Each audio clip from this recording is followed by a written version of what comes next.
We're not recording this, right? Oh, You're now okay. recording. Everybody. It's 9:15, so we'll go ahead and get started. Welcome to the May Employee Forum Full Body Meeting. Thank you all for being here today. A big special thank you. May and June meetings are always a really special time of year because we've got both our outgoing delegates and our incoming delegates here with us today. So it's a big happy family. We're going to charge our new delegates here shortly. Before we do that, a bit of business. It's a little bit chaotic on Zoom doing this delegate charge thing. So what I'm going to ask you to do is stay muted, and I'm going to read through the delegate charge, and you can read through it on your own from wherever you are while muted, so that there's not cacophony and craziness and chaos in the Zoom call. So we're going to go ahead and get started. Matt's going to share his screen so we can all read along together. And we're going to read the delegate charge today. All right, can everybody see the screen? Excellent. All right, so read along with me. Charge to Employee Forum delegates.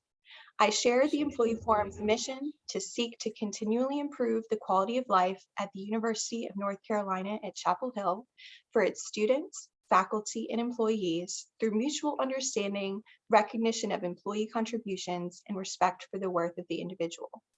I promise to seek out the issues, interests, ideas, and participation of employees, and to bring items needing further consideration to the forum's attention. I also will endeavor to develop a greater understanding of the university's operations and its personnel policies.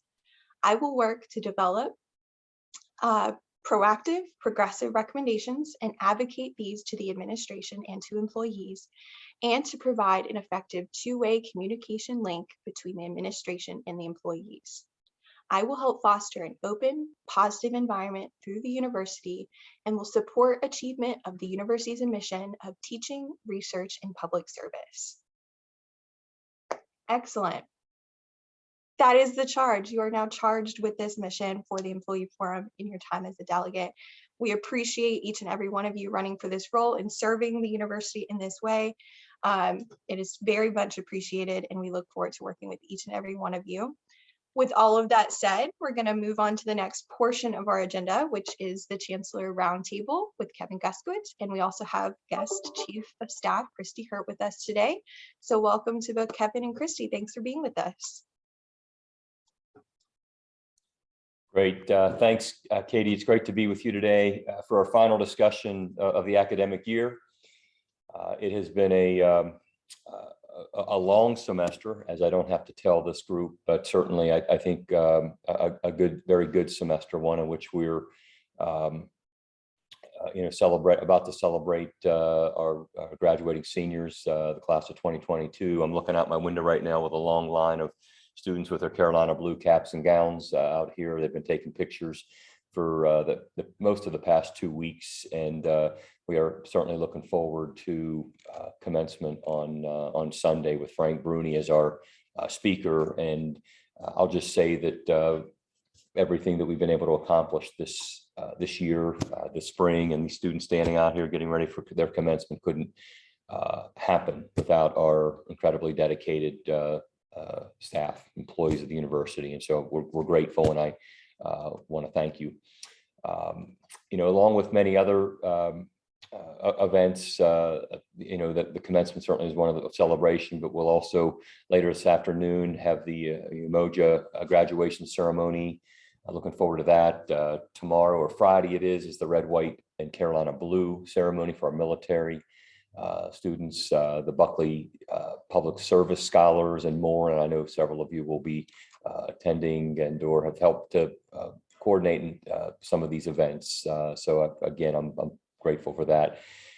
Some other events here on campus since we last met is the Carolina Cross 100 launch of with Anita Brown Graham and her team of the first initiative out of Carolina Cross 100 is Our State, Our Work, where we're going to be committed to connecting North Carolinians between the age of 18 and 24 to either work or school across the state, because There's a high percentage, about close to 12% of those between 18 and 24 years of age are disconnected right now from either work or school. And so we're committed to that initiative. And I know, again, several of our staff are working alongside Anita and her team to help make this happen.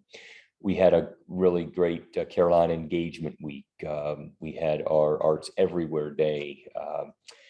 And a very special event that we had 2 Saturdays ago that, as I look around my Zoom screen, several of you were there and or honored at our annual Massey Awards luncheon, a really special occasion. We honored 19 individuals this year, most of those individuals, staff who helped to make this university run every day. And so that was really special. We've not been able to have that ceremony in person the past 2 years. And so we celebrated the class of 2020, 2021, and 2022. And so that was a lot of fun. And Katie, thank you for being there to support all of those recipients.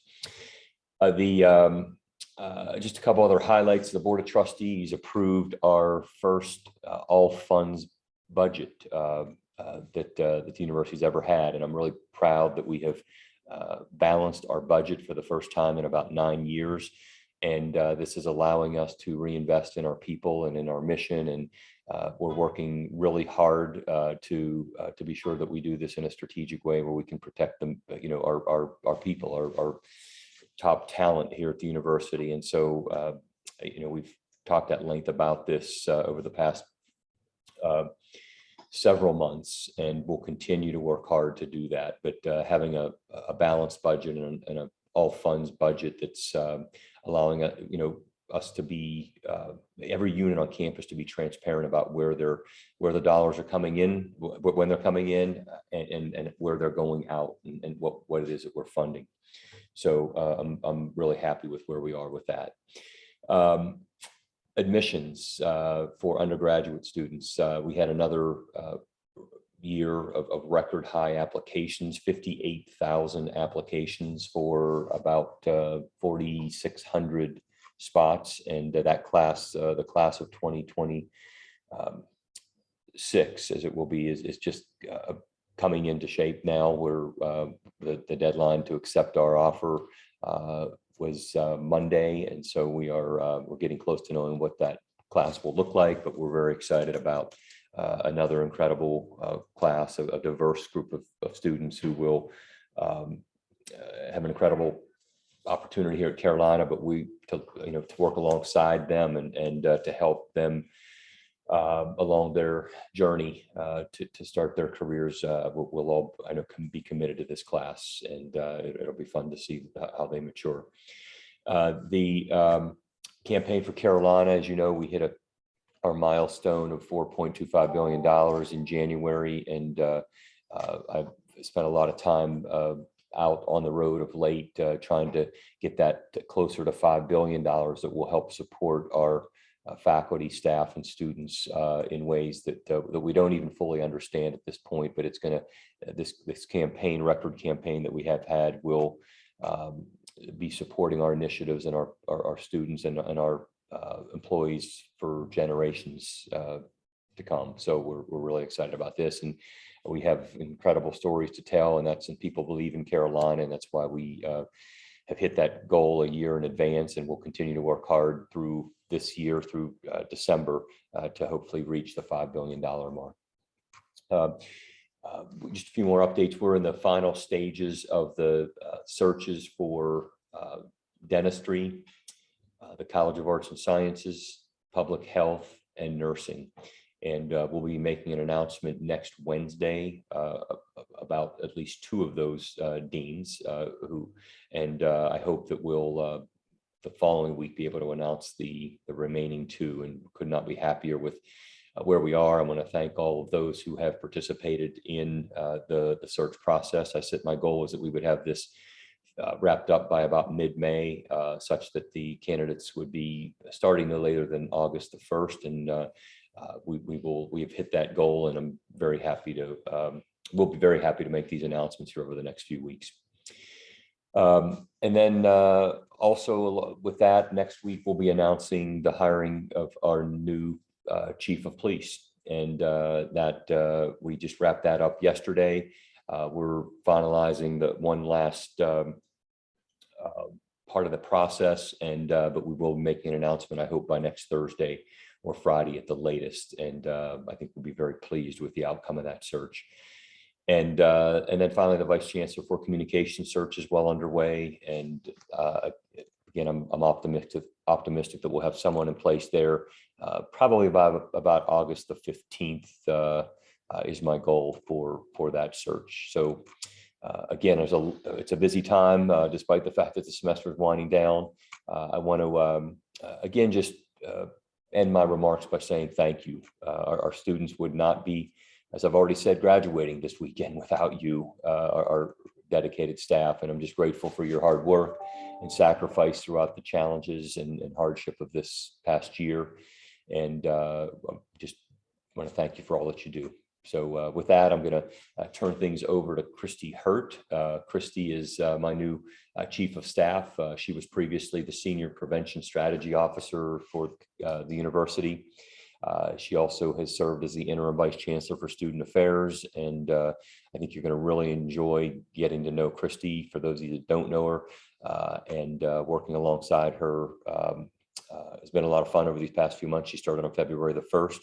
She knows this at university inside and out. She's a 3-time Tar Heel, and but she's going to share a little more with you, about her background and goals for our office before we open it up to your questions. So thanks.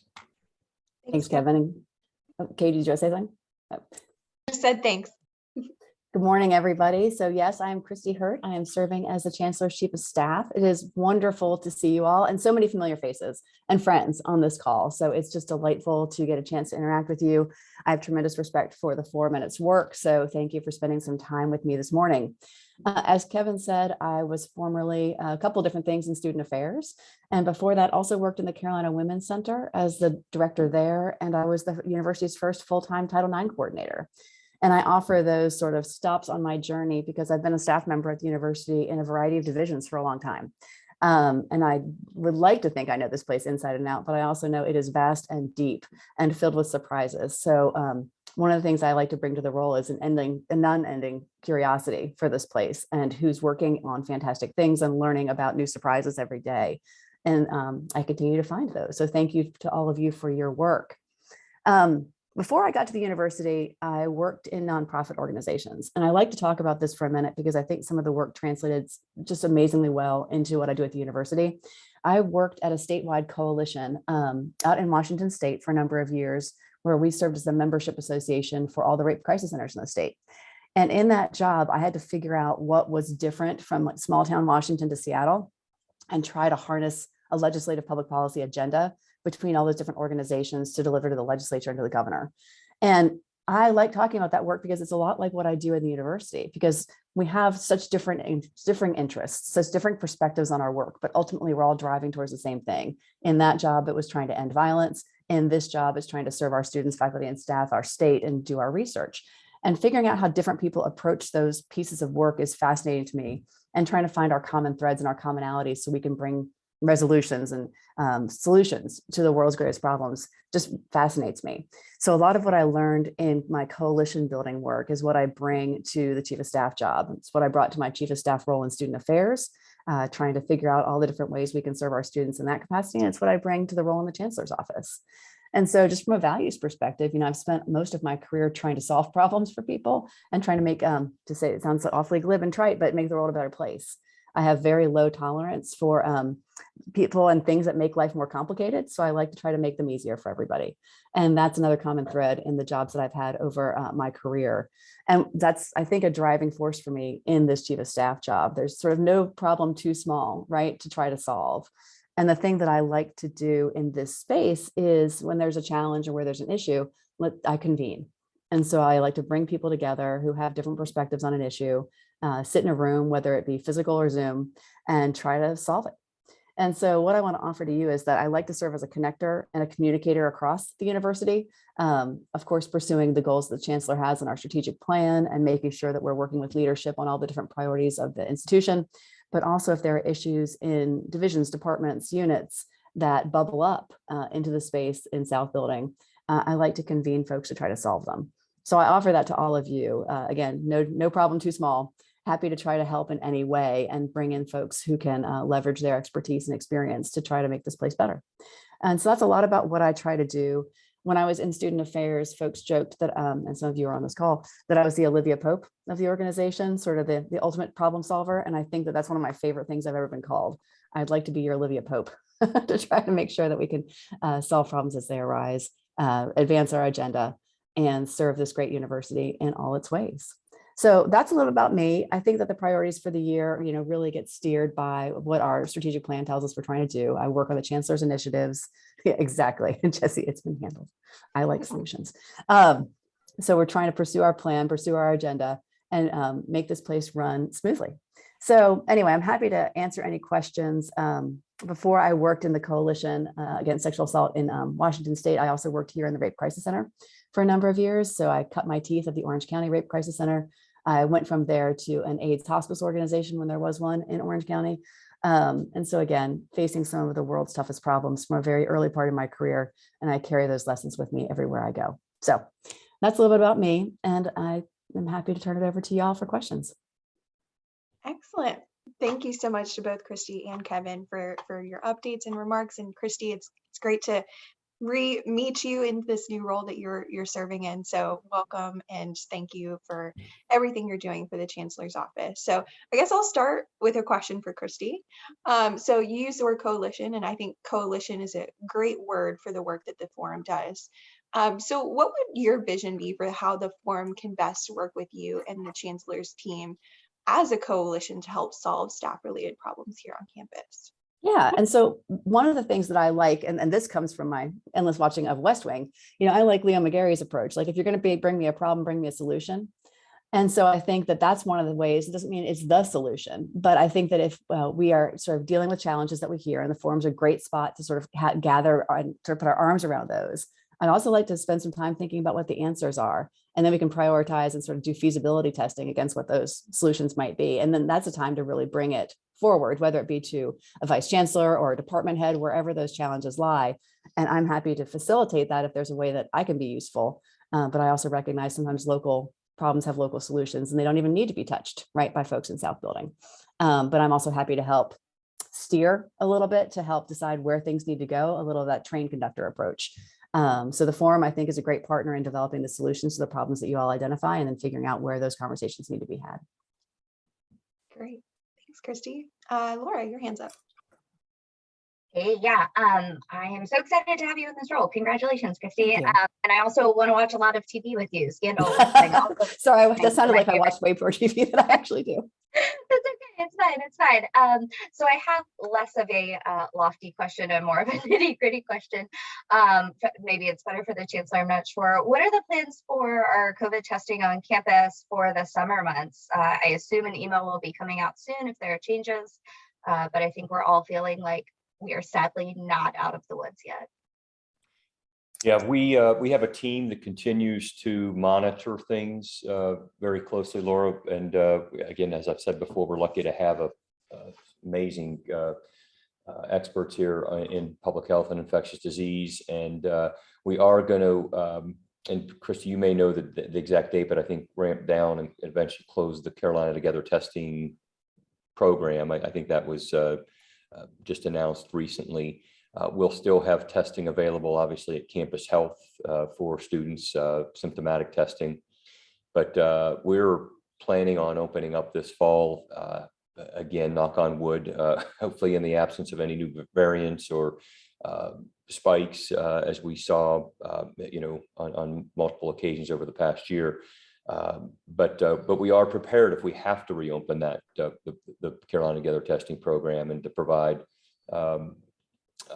surveillance testing, asymptomatic testing, and contact tracing as would be needed.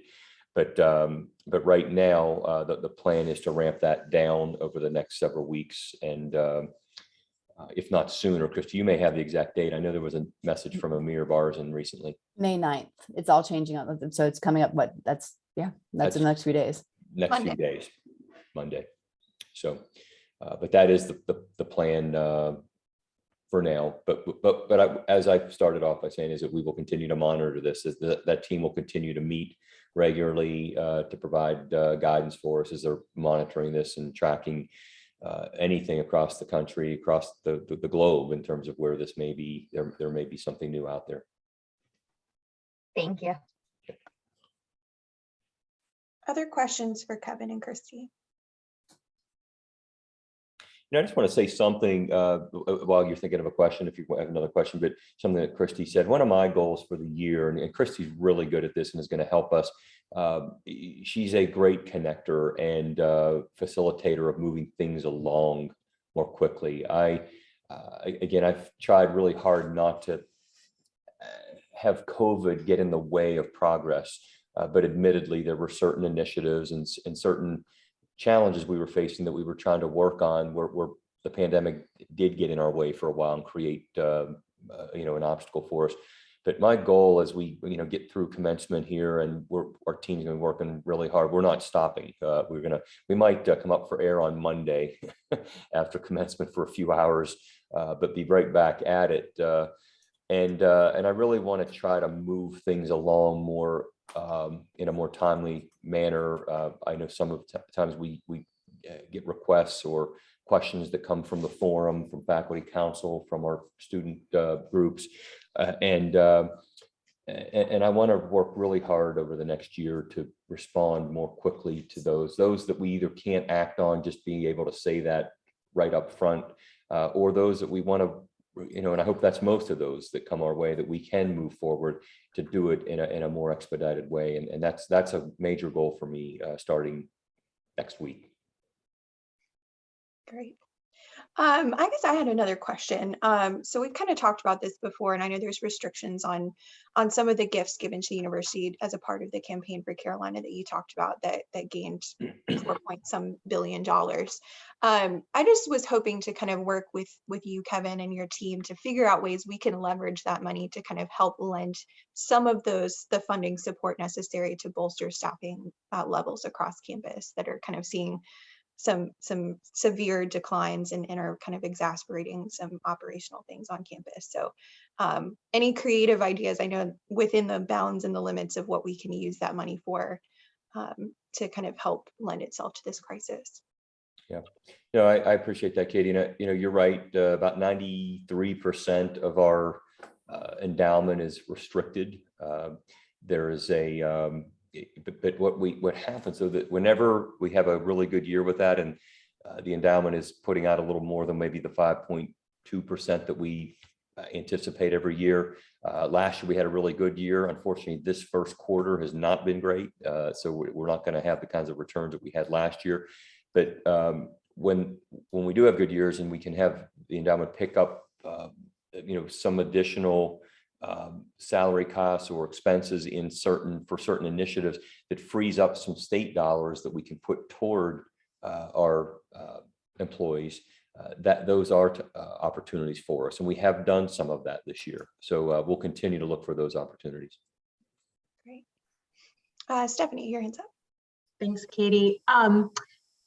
Chancellor, I wanted to follow up on the point you just made about initiatives and moving things forward. Are there any staff-related initiatives that kind of come to mind, or top priority for your team that maybe have slowed down or were paused because of the pandemic, that you are particularly focused on either restarting or kind of putting energy into and resources into moving forward more quickly? Sure. I mean, one that I would say has certainly not slowed down, and I have to credit Becky, Mangini, and Rick Warnowski and this team with operational excellence, looking for the future of work at Carolina initiatives. You've heard Becky talk about this, and members of Rick and his team. We have got to keep that moving forward. Becky did a great job yesterday with our cabinet at our cabinet meeting, talking a bit about this and the concerns around the Great Resignation. So we are going to stay true to what we said we were going to do there, and so that's one that hasn't necessarily been set aside. We've been ramping that up over the past 6-8 months. We're heavily, I just spoke with the provost about this morning. We're working on a salary equity study, and again, Becky will be working with us on that. That is from a resolution that came through faculty council recently.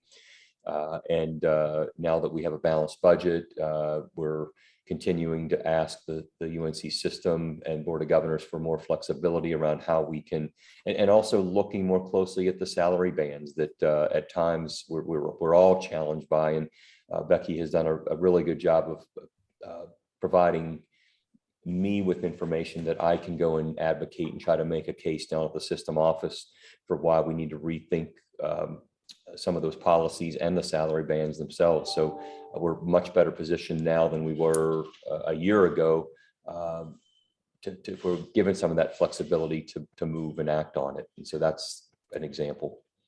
And we're also just around facilities. I mean, many of you here on, that are part of the forum, you help to keep our facilities running in some of these buildings, and they're old. We have $880 million in deferred maintenance, but we finally had a really good year in what the legislature provided us around deferred maintenance. I think about $110 million. And so we're working really hard to prioritize and to get those projects moving forward, because they've been sadly sitting for too long because we haven't had the funding, and we've been wanting to see what things would be like coming out of the pandemic and what space needs, how that might change through a reimagined sort of residential experience. So those are just a few that we're looking forward to moving on. Chancellor, just one follow-up question. It's in the chat. Will the salary equity study be expanded to include staff? Becky, maybe you can jump in. I mean, I think the resolution that we're looking at, that we have data looking at faculty different faculty ranks, and sort of a gender equity issues around faculty is what we've been presented with. But I think we'll hopefully try to expand this. Becky? Yes, so I'll jump in on that. Yes, but not in the same way is sort of the short answer. The salary equity that studies that we do with faculty are on a rotational basis. They've been going on for a long time by institutional research. And part of that is because faculty turnover happens at a much lower rate, and faculty tend to leave at 1 of 2 times during the year if they leave. And so, and their pools are much smaller. Looking at staff equity is a much more complicated endeavor, and we do so on a regular basis, and we build salaries based on an equity structure. We also use the EEO process and a handful of other things, but we're also trying to figure out ways to do some assessment by unit on that. So the answer to your question is yes, but it will not be the same format or timing as the faculty study. And it's a little bit more complicated because of the way the personnel system is structured. It makes sense, Becky. Yeah, I was a part of, I listened in on that faculty council meeting where they gave the excellent report. And I think even the faculty council mentioned it would be great to have data on the staff piece of it as well. So maybe working with institutional research to see if we can do a larger, or help your team, Becky, do a larger study of the staff salary equity would be great. Rebecca, your hand's up. Sure, and that was actually partly my question was about the kind of extension of that to staff. So thank you for the clarification, and somewhat as a follow-up to that, the visibility and publicity on the faculty salary equity, speaks volumes to what is happening with faculty, which I'm very glad to see, especially with the gender equity.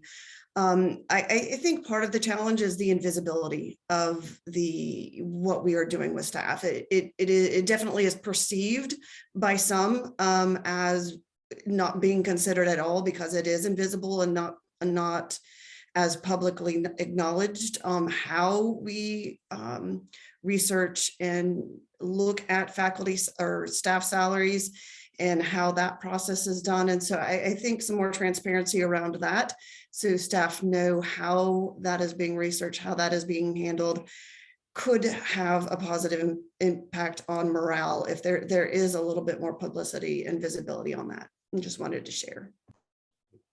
Thanks, Rebecca. Jacob.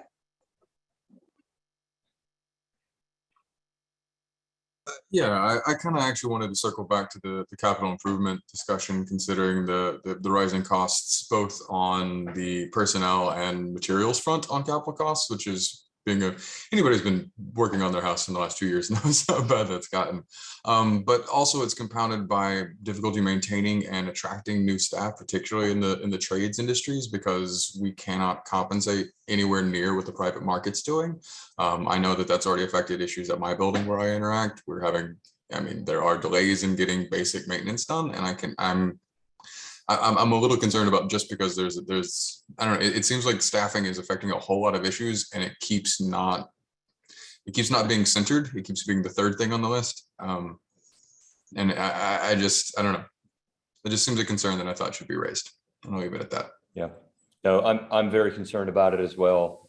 And this is something that, again, Becky and her team are monitoring the voluntary resignations and retirements that are compounding this problem that you've just mentioned, Jacob. And so we have our sort of internal sort of facilities and maintenance teams that are working tirelessly, many people working overtime. But then there's on the big capital projects where we put a bid out for contractors to bid on projects, and we're not getting the same number of bids on those that we for big projects, a roofing project, in other words. In the past would get 7, 8, 10 bids on a roofing project, and now we're getting 2. And the prices are escalated because those putting the bids in know that there's not much competition there. And so that's creating a lot of problems. And so it's both an internal problem, because you were alluding to just with our own employees here working on the smaller projects, but also it's affecting the larger ones. And we just have to continue to take these one project at a time. And we're even working to see if we can't double up and put some bids out for multiple projects where a contractor would come in and be able to take on 3 projects at the same time on our campus, and not have to, we're not mobilizing 3 different contracting companies to come in. And so our facilities team, along with members of the board of trustees, are looking at options for how we can do that to sort of expedite some of the projects and moving them along, and maybe have some cost savings there. Kevin. Any other questions for Kevin or Christi? Well, as always, we really appreciate all of these updates. It's really great to interact with you and your team and get the conversation rolling and talk about staff issues we're seeing across campus. So we look forward to working with you further, Kevin, and partnering with you now, Christi, as well in your new role. So thank you for being here. While you're still here, we've got a little bit of a gap in the agenda, so I'm going to switch things up, and we're going to actually recognize our K. Winberg Hovey outstanding delegates at this point in time. So the ballots have been collected and tallied, and I want to recognize the 3 individuals that have won this year's Outstanding Delegate Award. So without further ado, the first is Stephanie Foreman. Congratulations, Stephanie. Round of applause. Similarly, next up, we have Matthew Teal. Congratulations, Matthew. And last but not least, we have Jacob Womack. Yay! I want to thank these 3 delegates and all the delegates, but these 3 in particular, for your work on the forum this year. It's been an outstanding contribution to the efforts for staff on campus. So we could not have done this without you, and we appreciate you. If you want to unmute and say anything, please feel free.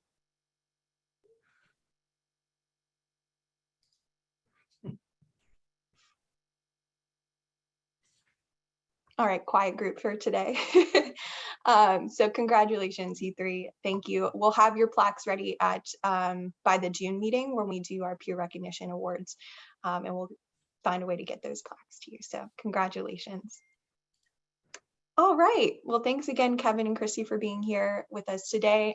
We'll move right into our special presentation for this meeting. We've got Michael Piehler, who is the Chief Sustainability Officer and Special Assistant to the Chancellor for Sustainability, with us today. He's going to give us an update on the sustainability efforts here at Carolina. So welcome, Michael. Thanks so much. I'm excited to be here. It has been almost 1 year to the day since I last updated this group. And since I know there's a change sometimes in who's in the room, I'll quickly introduce myself again.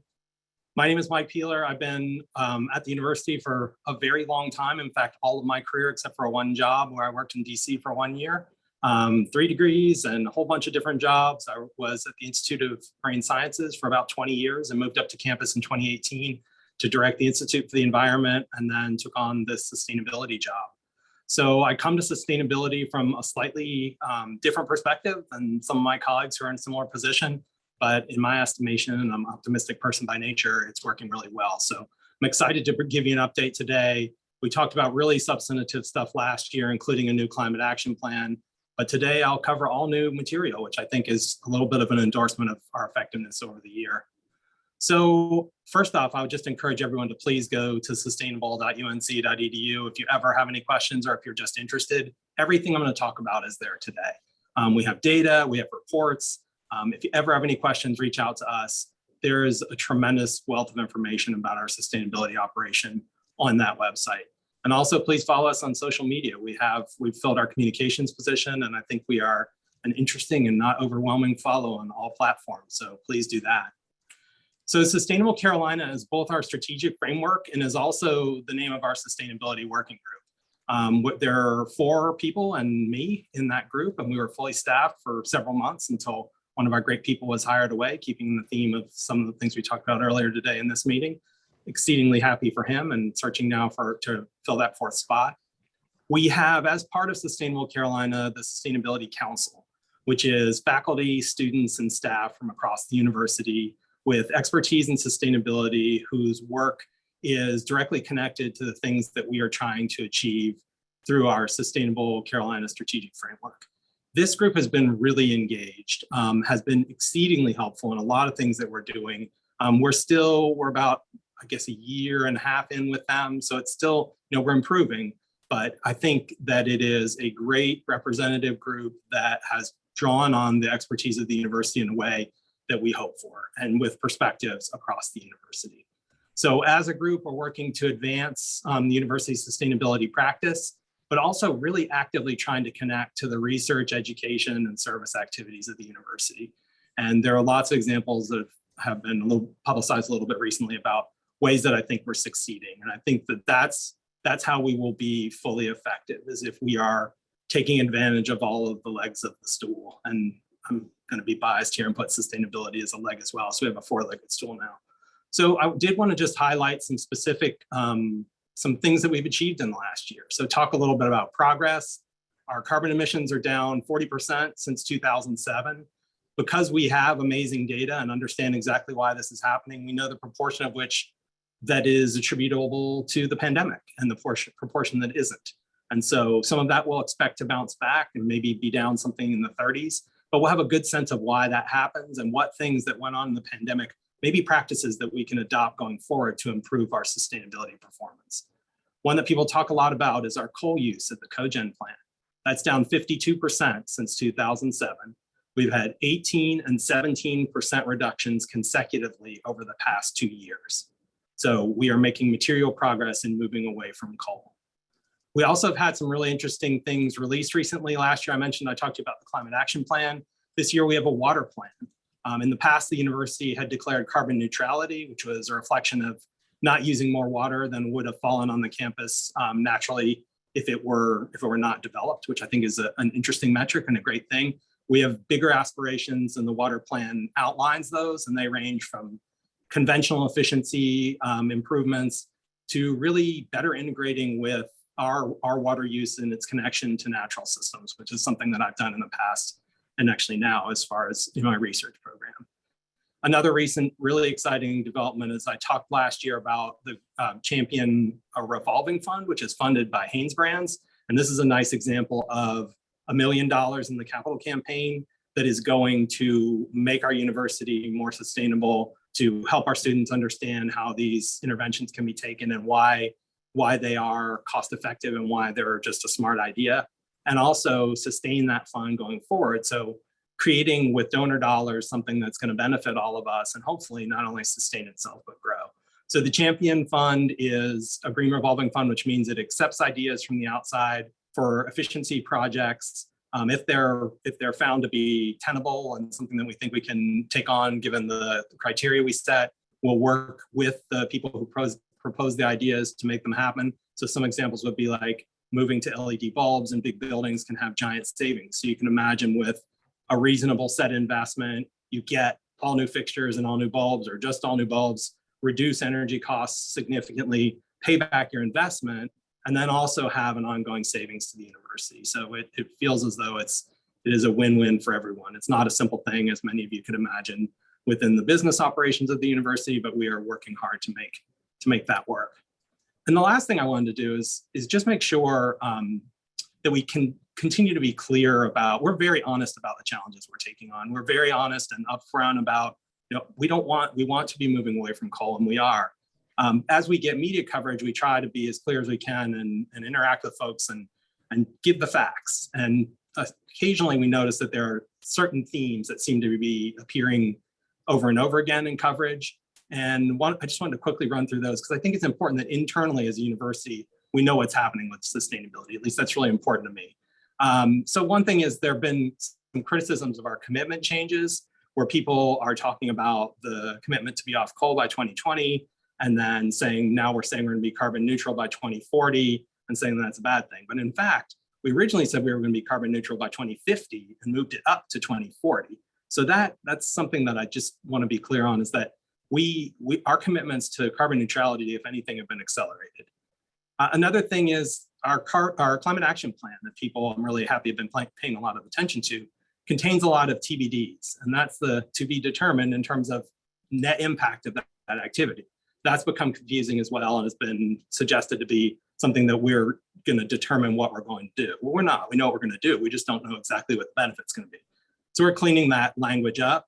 And we also have had some calls from us to give a timeline for, okay, you say 2040 for carbon neutrality. We have models that suggest that's very likely to happen, and we know exactly our plan to try and get there. There have been people asking for specifics around getting away from coal. And we know that there was a commitment in the past to be off by 2020 that for a lot of really good reasons wasn't able to happen. So in my opinion, and my position has been, I don't want to give an uncertain timeline. I'd rather give, what have we done? We're down 52%, big reductions over the past 2 years. Give a real-time accounting of what the progress is and not give a timeline that frankly would not be very certain. So that's brought some criticism as well, as people are saying we can't answer a simple question.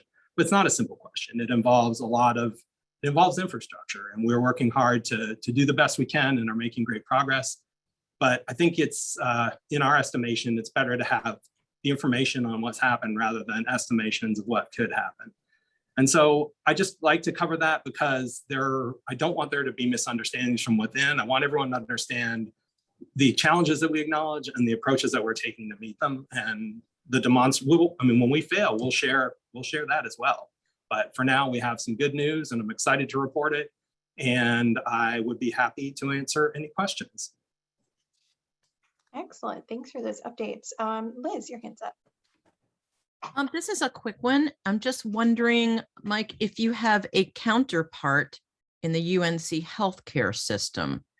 I work in one of the most, if you know what the term passive solar means, this is passive aggressive or just solar aggressive buildings. One of the lanes even caught fire once because of the power of the sun. So sometimes I observe as a member of this community and someone who's lived here a long time, and I work School of Medicine, but also in a clinical site, how poorly designed for sustainability the outpatient clinical sites are designed for. I mean, steel and glass, and no plantings, mega parking lots, no understory parking. I'm not even going to talk about the HVACs or the roofs. Is there a counterpart to what you do that advises construction and choice of building design for UNC Healthcare? So there's not a position similar to the Chief Sustainability Officer, but there are folks who've worked in this realm with whom I've connected. We're working on that right now. We have, because UNC Health and the university are different types of organizations. That connection is less direct than, for example, connecting better with the medical side through the medical school and the School of Nursing, School of Dentistry, which is farther along.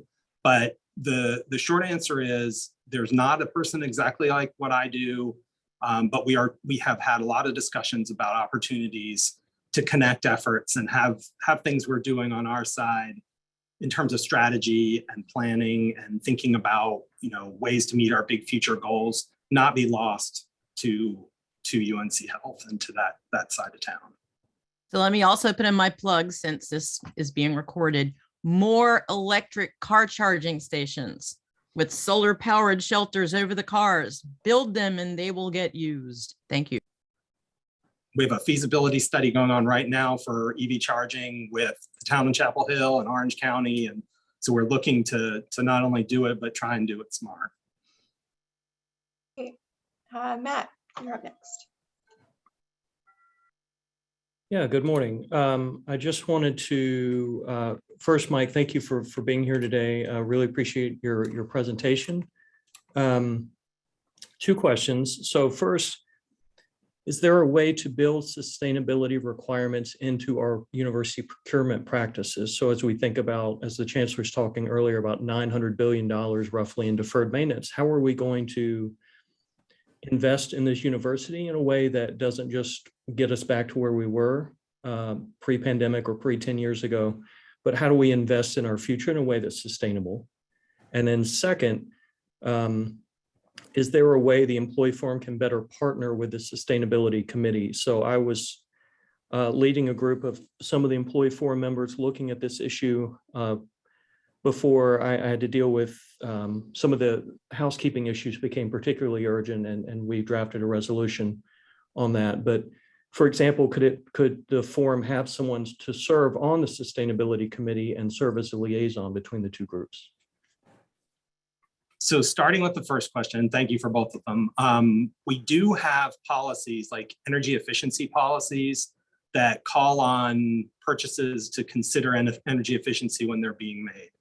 There are opportunities to expand policies around purchasing to pursue lots of different sustainability goals. And this is one where we've had some conversations. Interestingly, an early partner in these conversations was Amazon. We have a procurement agreement with them, and they have lots of experience in other university systems, some of which are farther down this road than we are. And I'm thinking of the UC system in particular. So I think there's an opportunity to learn from them for certain, and to consider, you know, what's tenable for us and what's practical for us to be effective in in enhancing our sustainability operations and helping meet our goals through thinking about procurement. We have the building design standards as we're building buildings. It feels as though something similar on the procurement side could be potentially really interesting and helpful. But I will tell you, those conversations also slowed down a little bit, I think, because of pandemic things going on, but it is definitely top of the list for sure. And so the second question, I've talked so much, I've totally forgotten it. Remind me. That's okay. The second question about, is there a way employee forum partnering more with sustainability committee? Absolutely. So the council is not representative. Like, it doesn't include one person from a whole bunch of different places. It includes people selected by the chancellor to have the talents and skills and backgrounds that we need. But we can definitely, that's not to say that someone in the employee forum won't be on the council, just to say that it won't necessarily be someone on the forum being on the council. We can make much more direct connections. I'm happy to do that. I think there are lots of different ways we can make that happen. The council meets twice a year and it's a public meeting. So it is maybe not, there are other ways I think that we could potentially connect in a really material way for sure. So I'd be happy to talk about that. Great, thank you. Jacob. Yeah, I was just kind of curious about if you guys had a good relationship with the recycling system through facilities. I know that sometimes, just as someone who works in the facility side, a lot of times there's some confusion about what is recyclable, what isn't recyclable. And sometimes I go through it because I care, but there are also times when I'm too tired. So I guess my question is, there seems to be, I don't know, on the sustainable front, given that we have our own internal recycling program, is there a chance to expand either the recycling types that we're capable of doing? Is there any looking into that? Or is it more about just trying to streamline it to minimize waste? So I definitely think there's an opportunity for progress, but I'll start off by saying that the Office of Waste Reduction and Recycling that's in facilities is great. So we're not going to reproduce a waste group at Sustainable Carolina. That would be redundant and not helpful. So what we've done is try and work with that group whose accomplishments and their current activities and their accomplishments in the past are amazing. So how our approach has been to try and figure out what we can bring in terms of value. Is it an amplification of something that's going on? Are there things we can do to help push new things forward in terms of technical expertise? That is frankly next on our list. So when I came into this job, we had a sustainability roadmap that included greenhouse gas emissions, water, and waste. And it was one giant document, and it was, I don't want to say impenetrable, but it was a lot. So the first thing we did was break it into 3 pieces and start off with the climate action plan, which was last year, with the water plan, which is this year. And so either this year or next, we will be turning our eyes towards waste. And so there'll be a lot more of an active engagement in trying to understand how can we, as the university sustainability group, help make it happen, recognizing that OWRR is a great asset. Thank you. I appreciate that. And I look forward to supporting your efforts in that field. Thank you. Same here. The forum is glad to partner with you on anything and everything we can do to kind of boost sustainability efforts across campus. Arlene, your hand's up. This is more of a nosy question because I was looking at your website. Do you have plans to do anything else like you did or whoever did at Battle Creek, restoring that water place? So hopefully that was a giant project in terms of magnitude, size, cost, complexity. We definitely have a list of places that we'd love to think about another alternative. This year, there's an on-campus experiential education thing called the Sustainable Triangle Field Site. And this year it was a little bit revamped and turned towards necessarily connecting to local communities. So this year the students looked at the streams, the creeks that originate on campus and flow to Chapel Hill. So Battle Grove was a big part of that, just thinking about what it looked like before when it was underground, pretty similar to Eastgate Shopping Center where Booker Creek flows under it through a pipe. So while the shopping center is not an opportunity, there are some on campus that we keep our eyes on, but we are in the interim doing a lot of research focused on trying to understand how well those interventions are working. So the nature of the Jordan Lake rules was that state agencies, among which the university is counted, were called upon to adhere to the Jordan Lake rules before everybody else was, before municipalities were. So our university has been really active in that regard, and Battle Grove is a big part of it. So this year, we're beginning to understand exactly how that structure is working in terms of enhancing water quality. But in terms of taking on big projects like that, I would love that. The first thing I did after getting a PhD was build a 20-acre wetland, like I have pictures of me putting in the plants. So I really built it, and I love that stuff. So I hope we can find opportunities to do projects like that. Battle Grove is of a magnitude and complexity that may be hard to repeat, but I'm game for anything, and I know that there are others on campus who are as well. Question, Arlene. Tracy. Yeah, hi, thanks. It kind of piggybacking off of Arlene's question, are you all partnering at all with UNC-Chapel, with the Chapel Hill town, with some of the cleanup areas that need to happen around there without kind of going into a lot and, you know, really stepping on some toes here? But I just was curious if you were partnering at all with the town of Chapel Hill. We are, yeah, we are. So I mentioned the Sustainable Triangle Field Site. That's a kind of curricular connection where undergraduates through formal programs are interacting with town staff, having the town be the clients for the work that they do. I meet with John Richardson, who's the Community Resilience and Sustainability Officer, I think, something like that. I meet with John every month. John and I talk much more frequently than that. So we are in close communication. We try to coordinate as carefully as we can. There's always going to be cases where there are people in the same place trying to pursue similar goals where we'll find out about something that we might not known about, but we're finding out about it sooner rather than later because we are in close communication, and we're looking for collaborative opportunities around renewable energy, lots of collaborative opportunities around Creek Week was earlier in the spring, and we were part of that and with our partners, including Chapel Hill and others. So I would say we are closely connected and our collaboration is expanding. That's awesome. And kind of as a follow-up, are you also providing some research-based and evidence-based help for you and for the town of Chapel Hill for some of their cleanup efforts? So there's a good history of that, but I don't think it's been very coordinated in terms of lots of faculty have worked with the town of Chapel Hill. Many of them, of course, live there. Lots of staff have worked with the town of Chapel Hill because it's where they live and what they understand. We're trying to, in a helpful way, play a coordinating role in that. And I have said to people at the town that, of course, times they're going to have to hire consultants to do certain things, but more often than not, we can probably find the expertise on campus. And we're just looking for mechanisms to make that possible so that a staff member or a faculty member can help out the town of Chapel Hill and have it fit into the nature of their position. I have, to the extent I'm able to, just through people I know and connections that I have, we've steered a lot of people to the town of Chapel Hill. One of the neatest things that's happened recently is there was a heat mapping study done by the Data-Driven Enviro Lab, which is led by Angel Sue, who's a professor in public policy.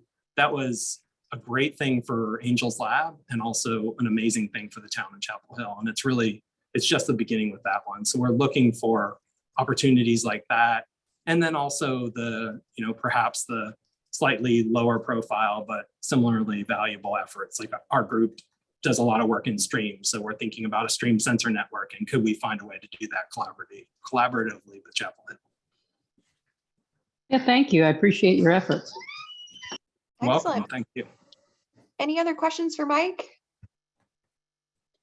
I'll just say I was intrigued by Matt's kind of question around having a kind of employee forum liaison with the UNC Sustainability Council, only for the fact that I think the employee forum can serve as a great way to interface with staff across campus and have staff who are interested in supporting the sustainability efforts here at Carolina learn about and kind of interface with the sustainability efforts in a more intentional and purposeful way.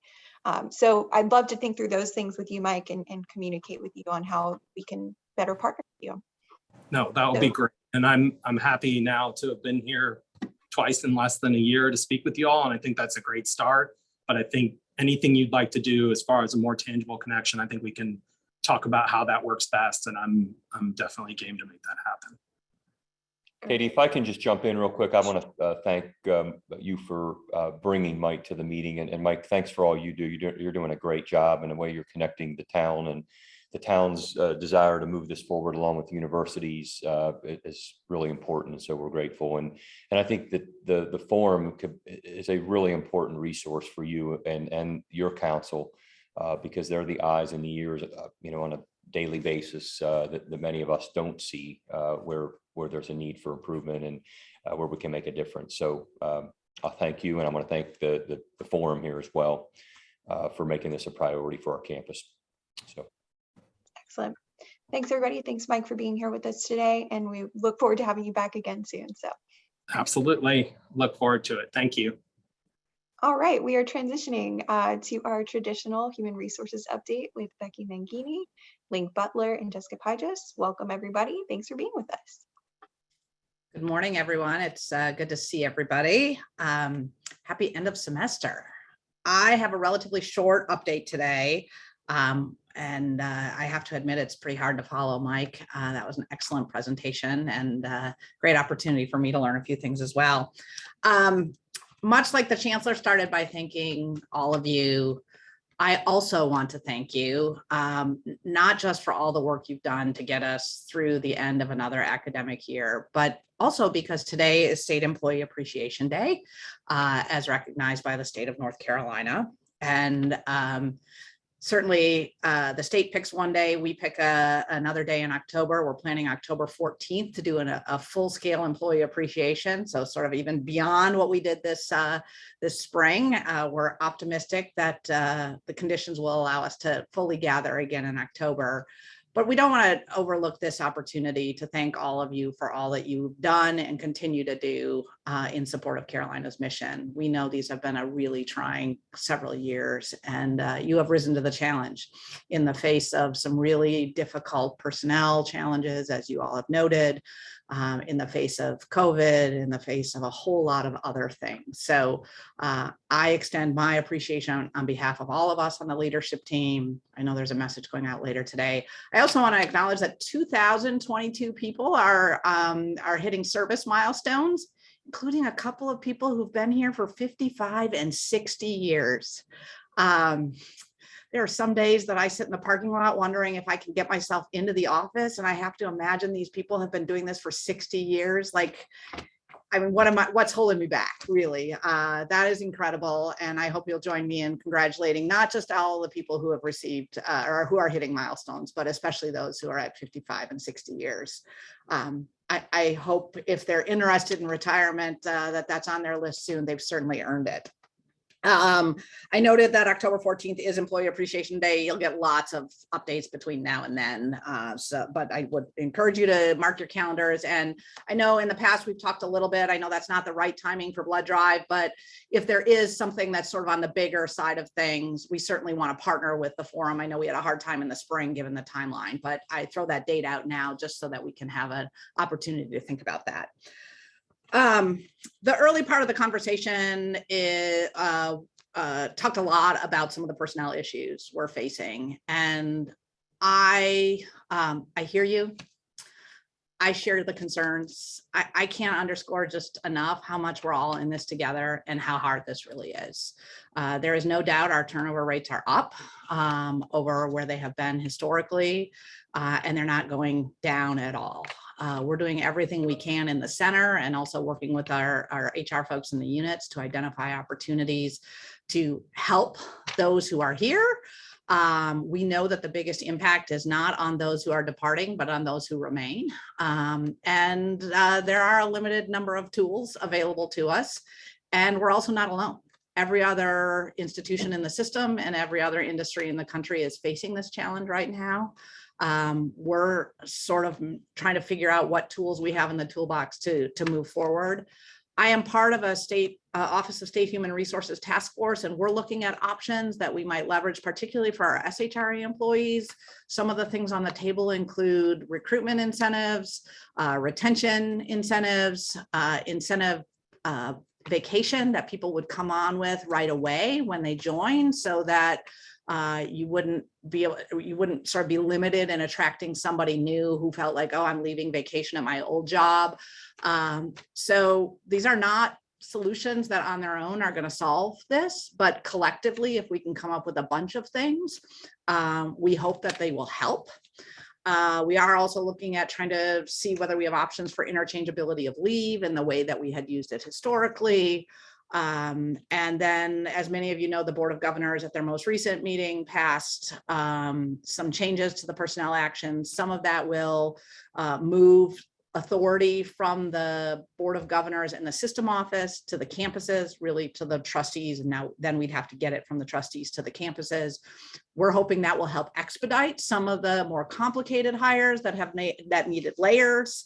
And then the other piece of that is for promotional opportunities where historically you could not exceed 20% of the previous salary. That will go away for external searches, not for waivers or internal searches, but for external searches for EHRA employees. The system office has the authority to make those changes for EHRA employees. They do not have the authority to make them for SHRA employees, but I have to give an enormous shout out to my colleagues at the system office. They have been working over the course of the last several months with the Office of State Human Resources in anticipation of these changes coming on the EHRA side. And they have worked out some coordination with the Office of State Human Resources that is going to allow some added flexibility on the SHRA side. I don't have the full details of exactly how that will look, but it's intended to mirror as closely as possible the EHRA changes. And we're awaiting guidance from the system office. We hope to have that in the next week or so, though they've told us that's their hope. So I don't want to promise a date, but we're hoping we have guidance. And then as soon as we have that, we'll distribute that to the HR officers and to units so everybody knows how these changes can assist in your getting positions posted and hired and people into those vacant jobs that you've got open. Another notation, again, some of these things are all around the edges, but we are working to find anything we can do to expedite the hiring and figure out ways to build deeper pools and all the things that you all need in order to put some more people in positions and lessen the load a little bit. Some people have commented that there had historically been some challenges with background checks. We have sought out a new background check vendor and have been working with them for a while. We've now moved the turnaround time on the vendor side from just under 5 days to 1 day, and on the overall background check from just under 9 days or just over 9 days to about 4.5 days. So, well, that's not huge news. And certainly there are some background checks that take a lot longer, and there are some that come back right away. It's all based on the complexity of the check and what's in your background. The overall background check turnaround has been reduced almost in half and is now about 4.5 days. So again, all of these things are on their own, probably not going to make a huge difference, but collectively we're hoping they will help you be competitive when you're trying to find a candidate who's also applying to other places that can turn things around a little more quickly than we can. So those are the big updates from HR today. Mostly I want you to know we hear the challenges. We are making individual interventions in a lot of your units. We are working with HR officers to answer direct questions. We've extended the dates on full position management compliance in order to provide a little bit more latitude to the people working on this. So we're doing our best to hear you and respond, and also put as many tools in the toolboxes of those who are there to support you in getting hires made and retentions happening. So again, I'm going to go back to where I started and simply say thank you. Jessica's here with all of the updates on wellness, and I'll just leave it at that, though I'm certainly happy to answer any questions should you have them. Jessica, did you want to give your updates first? Do you want to do questions first? I'm happy to have things open up if anyone has questions for Becky right now, and then I'll jump on afterwards. Questions for Becky and the HR team.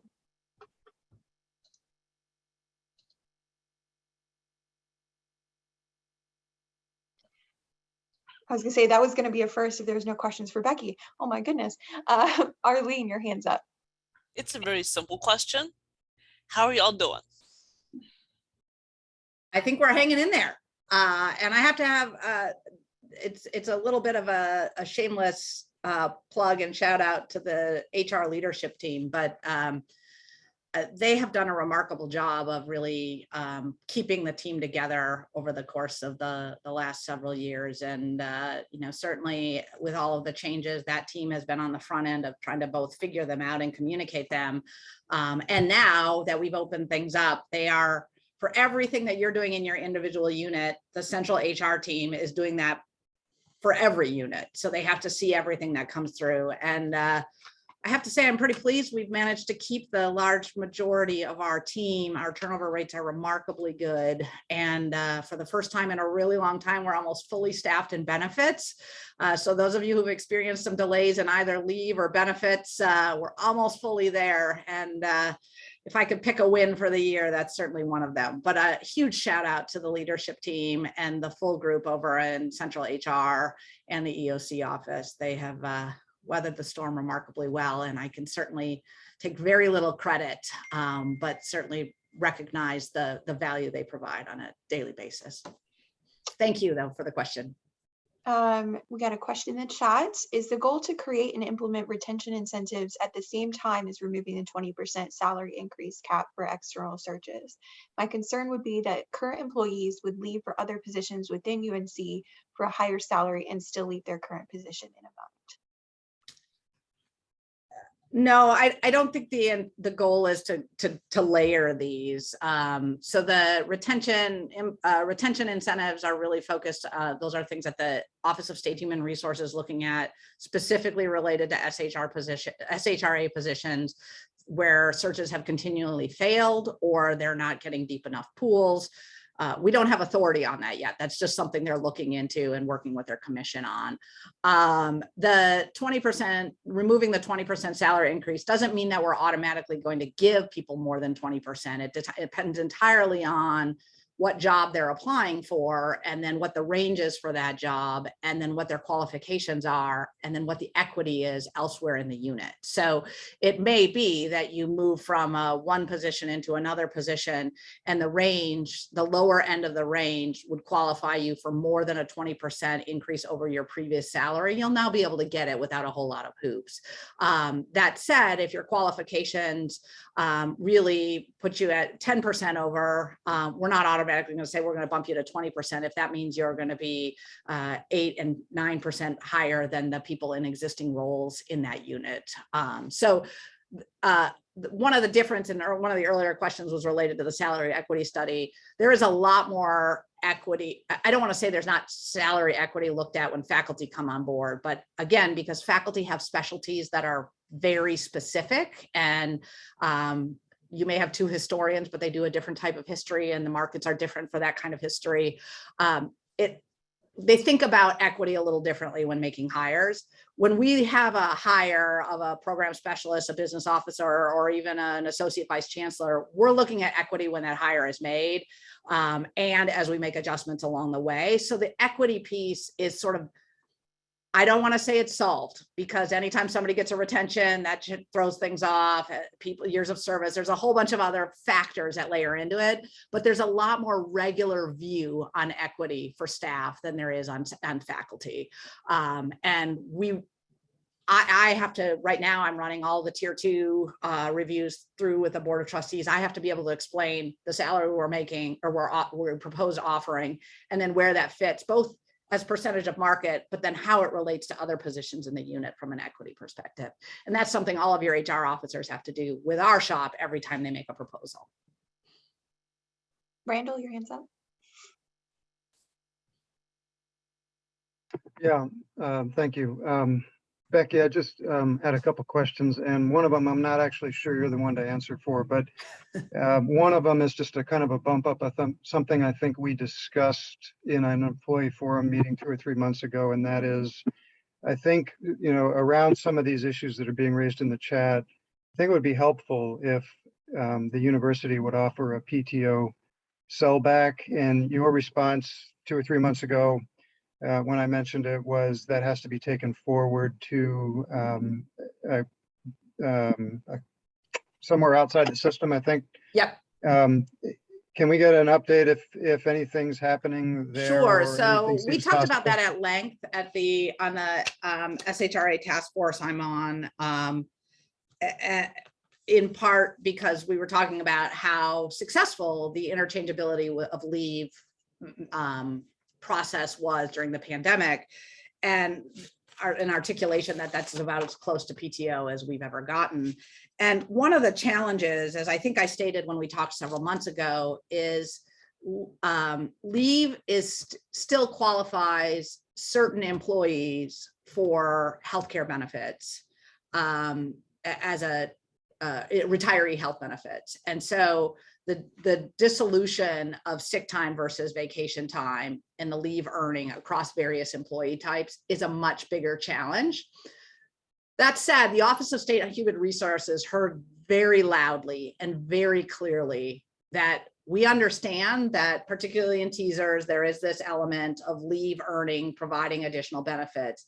But we also know that there are other ways that that can be adjusted, still accomplish that and provide for PTO, and then perhaps an ability for payback. we didn't really get into a conversation about pay it backs. We were just trying to get into a conversation of PTO as a concept. And I think there was interest in pursuing that more broadly. How quickly that will happen, I can't really say, but if that's a priority of the forum, I certainly think that's something, as I know we've talked a little bit about the forum, perhaps adding some resolutions in some of this space. If sort of seeing more of a PTO bank as opposed to separated sick and leave, and then perhaps the ability to do something different with those moving forward, I certainly would advocate for you outlining that in a resolution. Okay, thank you. Yep. Thank you. There's another question in the chat. Is there a plan to conduct stay interviews to understand what it would take to retain certain employees? People don't just leave for higher salaries. Yeah, great question. Some units are doing sort of a version of stay interviews. In our unit, we're not actually doing a formal version of stay interviews, but we're asking as part of the performance review process, what causes you to stay? Why are you staying? Why have you stayed? And you're right, it's not all about money. When we actually look at the exit survey data, some people leave for money, some people leave for flexibility, some people leave because they don't really care for their supervisor, some people leave because they want to live in a different state or they have elder care responsibilities, and very rarely do people leave for any one reason alone. Which also makes it really difficult for us to say, like, we'll throw more money at the problem and it'll be fixed, because it won't. Money alone is not going to solve our issue. We have to look at this holistically, and we have to figure out what motivates people along the way. And those are different things. Some people really want professional development opportunities. Some people really want to be able to have an opportunity to see themselves grow in the organization. Some people just want a paycheck so they can also perform musically or artistically outside of the office. So a lot of that is about an individual supervisor learning about their individual employees and figuring out what motivates them, and then providing opportunities equitably. That, as you might suspect, takes a little bit more intentionality and focus in how we deliver. But the hope is that we could use opportunities like performance review times and others to begin to address that. And some of that will happen with stay interviews. Some of that will happen locally at units, and some of that will require us to provide more training for supervisors, which is on the docket. We're just we have a lot of things to put in the training for supervisors, and we're working to get some more off the ground than it already exists. But that is also a time piece. There's no doubt. Great question. And I want to know where Tyrone's going. I keep seeing this blue sky through the sunroof here. Where are you headed? Oh, goodness. Any final questions for Becky before we move into Jessica's wellness updates? Another one in the chat. Is there a point at which, if there are a lot of departures, that HR would flag a unit or department and look into the situation and provide support for making changes that may be needed? Absolutely. And in fact, we're doing that in a number of units. We've been having several conversations with some of our healthcare partners, particularly around clinical research work. We've had some areas where we don't have enough people to provide clinical trials. And so we've been trying to figure out what to do. I mean, truthfully, our structure is not really built to support many of the clinical research support titles. So we're having conversations with the system office about how we might reformulate those, whether OSHR would give us some latitude moving forward. We've been doing some direct intervention with our colleagues in student affairs. Many of those folks were on the front lines in the very early days of student affairs, of COVID. And many of their positions are classified such that there are more competitive positions elsewhere on campus, salary-wise, with many of the same competencies, but not the same work. So we've been having conversations with them. We've been having some conversations with our colleagues in the police department. So yes, the short answer is yes. We've been tracking as much as we can where we see the biggest numbers of turnover. Sometimes that turnover, like an example is development right now. They've had some people leave, and then they've had a bunch of people promote into more positions. So the turnover numbers look bigger than they really are because people promote up into bigger roles. It's really doing exactly what the forum and others have said. Let's find a way for people to grow in the unit. But what happens is then there's a vacancy below and a vacancy below and a vacancy below. And that makes it look like the turnover number, I mean, the turnover numbers are bigger, but the problem isn't really that everybody has left their roles. It's that people have elevated within the organization. And so some of this is about having a conversation with your HR consultant and saying, this is either a real problem or we have this great opportunity to elevate people and they're promoting from within, but that means we still have this tier that we're really struggling to fill in one area or another. So the short answer is yes, we're definitely doing interventions. If we have not noticed you or your shop, your area as an area of focus, and we should, or you would like some help, by all means, reach out. And we're certainly happy to chat with you further about ways that we might address that. And, you know, we'll do the best we can. Certainly some areas, we've got searches out, we've been doing direct intervention, we've been changing where we're promoting. Pools are just not that deep. And that's true. We're seeing that across the campus. Thanks. Anybody else? All right, well, thanks as always, Becky, for these updates. We appreciate it. Jessica, wellness updates. Thanks, y'all. Thank you, Katie. Well, to bring to your attention, not that it's not been on your mind, but May is Mental Health Awareness Month. Feels like it's been mental health awareness past couple of years, so I'm sure we've all been through our ups and downs when it comes to our emotions, but I want to make sure that you're taking time to check in with yourself, just like Arlene did earlier, asking how you're doing. Ask yourself that too, and try to take time every day to find something to be grateful for, recognize what's good, what's not good, and making notes of those. So with Mental Health Awareness Month, I'm just going to let you know of the many resources and different webinars we have available to everyone. We are continuing, School of Medicine is continuing to offer their Mindful Monday practices of meditation. Those are 30-minute sessions every afternoon from 12:15 to 12:45 with Dr. Johnny Gherkin. We also have employee Minu Tawari, who participates on Mindful UNC, and she offers a brief meditation session of 20 minutes every Wednesday called Inhale Positivity, and that starts at 12:30. And then our Wellness Wednesday topics this month are really focused on mental health and different tools to help you recenter, find peace, and move forward. So later today, we have a general session on mental health awareness. Again, all of these are during the lunchtime hours from noon to 1. Next week, our session is on using guided imagery for wellness and stress reduction. On the 18th, we have a session on mindfulness, being present in your work and life. On the 25th, a session on resiliency, bouncing back after a setback. And since I won't meet with you until afterwards, June 1st session is on using laughter and humor and play to reduce stress. So that's what we have lined up for the Wellness Wednesdays. And then we have grown closer with partnering with UNC Wellness Centers. They've participated in our annual wellness events for the past couple of years, and certainly during the virtual sessions, they've been extremely helpful with providing resources. So they are extending all of their sessions to our employees.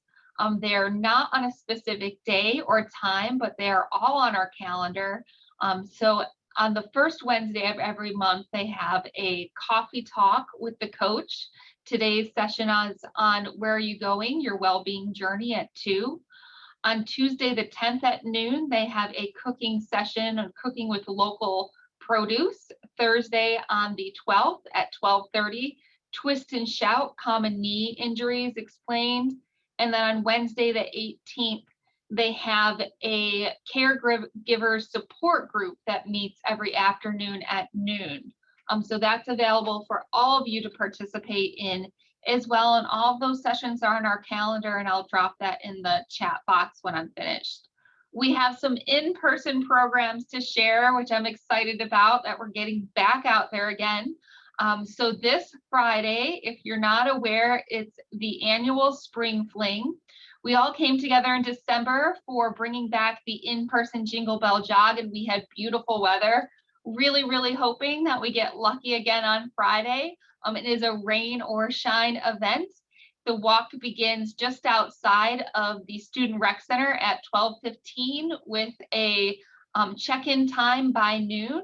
There is a 1.5-mile walk available for folks and a 2.7-mile run for those who prefer to get their heart rate up just a little bit more.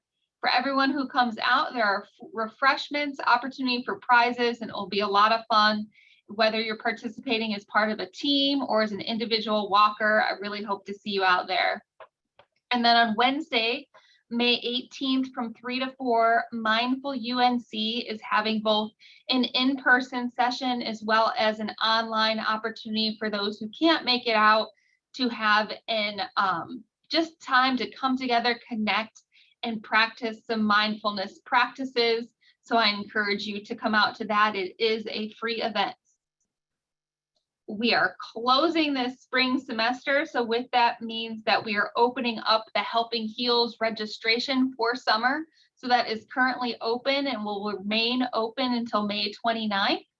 If you know, or if you want to share this information with any students or coworkers, again, this is a list of volunteers and paid for service childcare, folks who provide childcare, pet sitting as people travel more in the summer months, as well as elder care and elder companionship visits. So that list to sign up for that will be available until the 29th. And then this past month in April, we closed the Governor's Awards for Excellence. And UNC, we did have 2 nominees this year, one in human relations, and that is Tammy Samuels from the Keenan Flagler Center and Leadership for the MBA programs and alumni. And she was nominated for her work and inspiration to build stability and increase employee morale during a time of high turnover. And then we had another employee nominated for the Outstanding Government Service, and that was Evelyn Cook from School of Medicine, the NC statewide program for infection control and epidemiology, aka NC Spice, and she was nominated for her dedication and leadership over the past 2.5 years during the COVID pandemic in recognizing and quickly responding and preventing responding and recognizing to over 1,000 long-term care facilities, providing on-site and virtual assessments to over 100 facilities, and developing more than 60 distinct trainings and education activities for over 6,000 healthcare workers throughout our state. So congratulations to both Evelyn and Tammy. Those awards will be announced later this fall. And then our ways to save that will be coming out later this week in our newsletter is the produce box to remind you of your employee discount, as the annual enrollment fee for the produce box went up a little bit. Our new members who sign up for the produce box get free enrollment and $10 off their first order. And then the American Dance Festival schedule has been posted, and that begins June 3rd through September 11th. And all employees at the university receive 20% off of single tickets with code EDU22ADF. So I will drop those links in the chat box. I'm happy to answer any questions. And again, look for these announcements, most of these announcements, in the Work Well newsletter that will come out later this week. Awesome. Thanks, Jessica. Questions for Jessica or for Becky during our HR update? And Jessica, as always, glad to send these resources out to the delegates after the meeting. Thank you, Katie. Good seeing everyone. Good to see you both too. Thank you for your help. Next, we are going to just do a quick, maybe 5-minute stretch break, bathroom break, whatever you want to do for this 5 minutes. We've been in lots of discussions. Let's get up, move around. Let's meet back here at 10:48 or roundabout. See you all shortly.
All right, folks, it is 10:48. We are returning from our stretch break.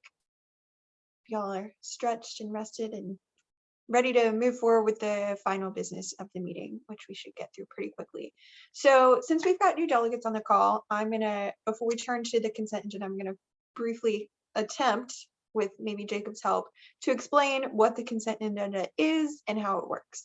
So the consent agenda is essentially a way in which we can lump in several things together that don't need active discussion, but need voted on and approved in some capacity. That includes the minutes, committee reports, etc. All the committee reports are usually listed in the consent agenda, but when we get to the consent agenda portion of the business, if a chair of a committee wants to pull out their committee report and actively talk about it, the delegate can request permission to pull that out of the consent agenda before we vote on the consent agenda, if that makes sense. So essentially what happens is someone makes a motion to approve the consent agenda, we hold a vote, the consent agenda passes with any kind of pulled out reports being talked about afterwards. Does that make sense? Does anybody have any questions about what this is and what it does? Jacob, did I do it justice and describe it well? Katie, can I ask a question? Yes, do we just do a thumbs up in the window, or like what do we verbally say something? What we've been doing with votes during COVID and during Zoom era is I'll say all in favor and everybody will unmute and say aye. I'll give folks a second, and then I'll say anyone opposed, give folks a second, and anyone abstaining, give folks a second. So kind of like a voice vote for us to be able to, do that. So that's how we've been doing things. There's probably a better way to do it in the Zoom world, but we have not come up with that yet. So that's how we've been doing things. And it's really, as long as everyone is in favor, it's a kind of a vote by acclamation. Everyone has approved it. Yeah. Generally, since it's almost always a majority vote. In these cases, it's rare that it's close enough that the voice vote isn't clear. If anyone does feel that it has not been made clear, for instance, you want it, then you can always call for a different type of vote, which we can do. There are roll call votes where literally the secretary will read off every individual delegate that is present, and they will make their vote on record individually. So if we are finding an issue, we can do that. There's also the option to do it. Katie does have the option to move it unanimously, which point if any one person votes against it, then we have to do a different type of vote. But in general, yeah, we've just been unmuting and ayes and nays. And for the consent agenda in particular, that's kind of how we focused on things. If we wanted to vote on, say, a resolution, it might be a little differently, where we may want to do like a poll vote so that we can actively tally how many yays and nays, so that we can make sure it's a kind of majority vote.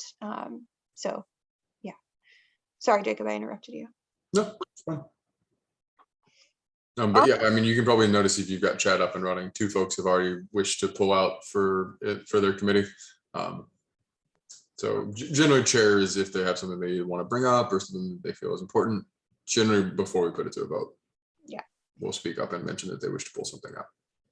But again, any member can. It does not have to be a chair of a committee to do so. All right, so we've got peer recognition, education, career development committee, and staff assembly pulled out. Is there anyone else that wants to pull out an update for from the consent agenda? No. Okay. Katie. Yes, sir, James. Building and grounds has not met. We meet next Thursday on the 12th. Okay, so if you want to pull that, that's fine. I don't have any up. We'll keep that a part of the consent agenda and just approve it as a part of the whole. All right, so do I hear a motion to approve the consent agenda with those 2 committee reports pulled out? I move. Do I hear a second? Arlene seconds. All in favor? Aye. Aye. Aye. Aye. Aye. Any opposed? Any abstaining? All right, the consent agenda has passed. Committee updates, we had education and career development. Laura, if you wanted to go first. I'd be more than happy to. You're going to hear from me a lot in the next few minutes, so I will try and keep this as brief as possible. So let's talk about professional development grants first. The grant window, the application window has closed, and we received over 40 applications, which is really exciting. Hooray! Here's where you come in. We really need reviewers for professional development grants. They will not take a lot of time. I would say all said and done, max 2 to 3 hours of your time, but we are looking for reviewers, and we hope to have reviews wrapped up by Friday the 13th. Sorry, I'm gonna say it.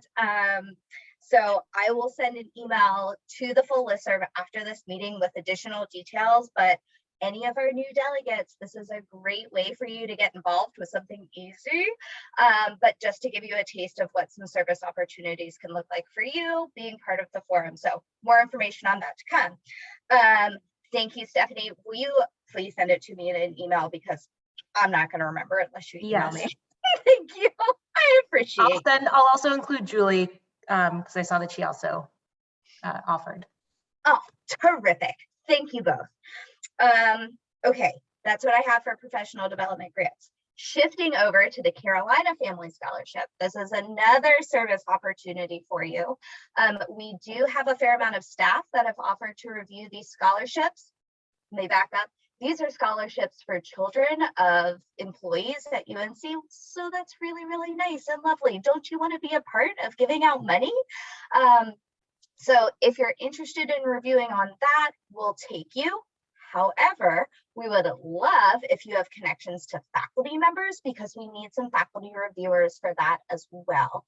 So again, I know this is a lot all at once. I'll send those details out via email. And if you'll just respond, not reply all, I'll put that in the email too, because our listserv is default setup reply all. Don't do that. You're going to kill everyone's inbox. But more information on that to come.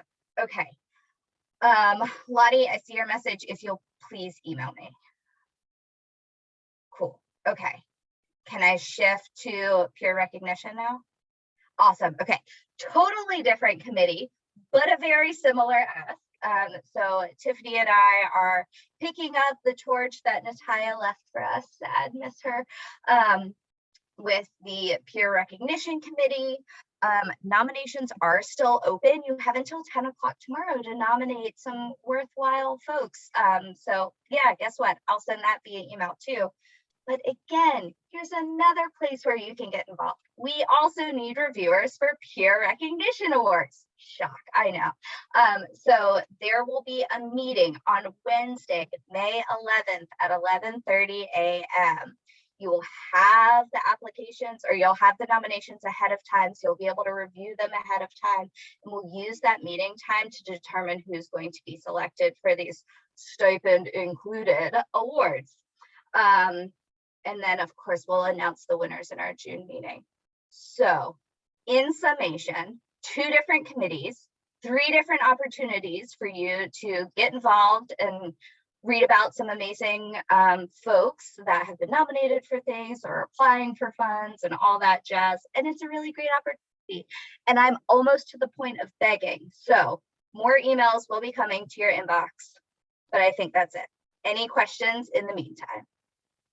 Questions for Laura on peer recognition awards, professional development grants, and or the Carolina Family Scholarship review process. And I agree, you are hilarious.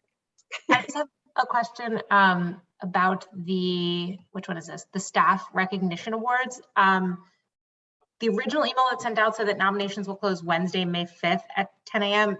It's actually tomorrow, May 5th, 10, right? Matt, can you confirm that?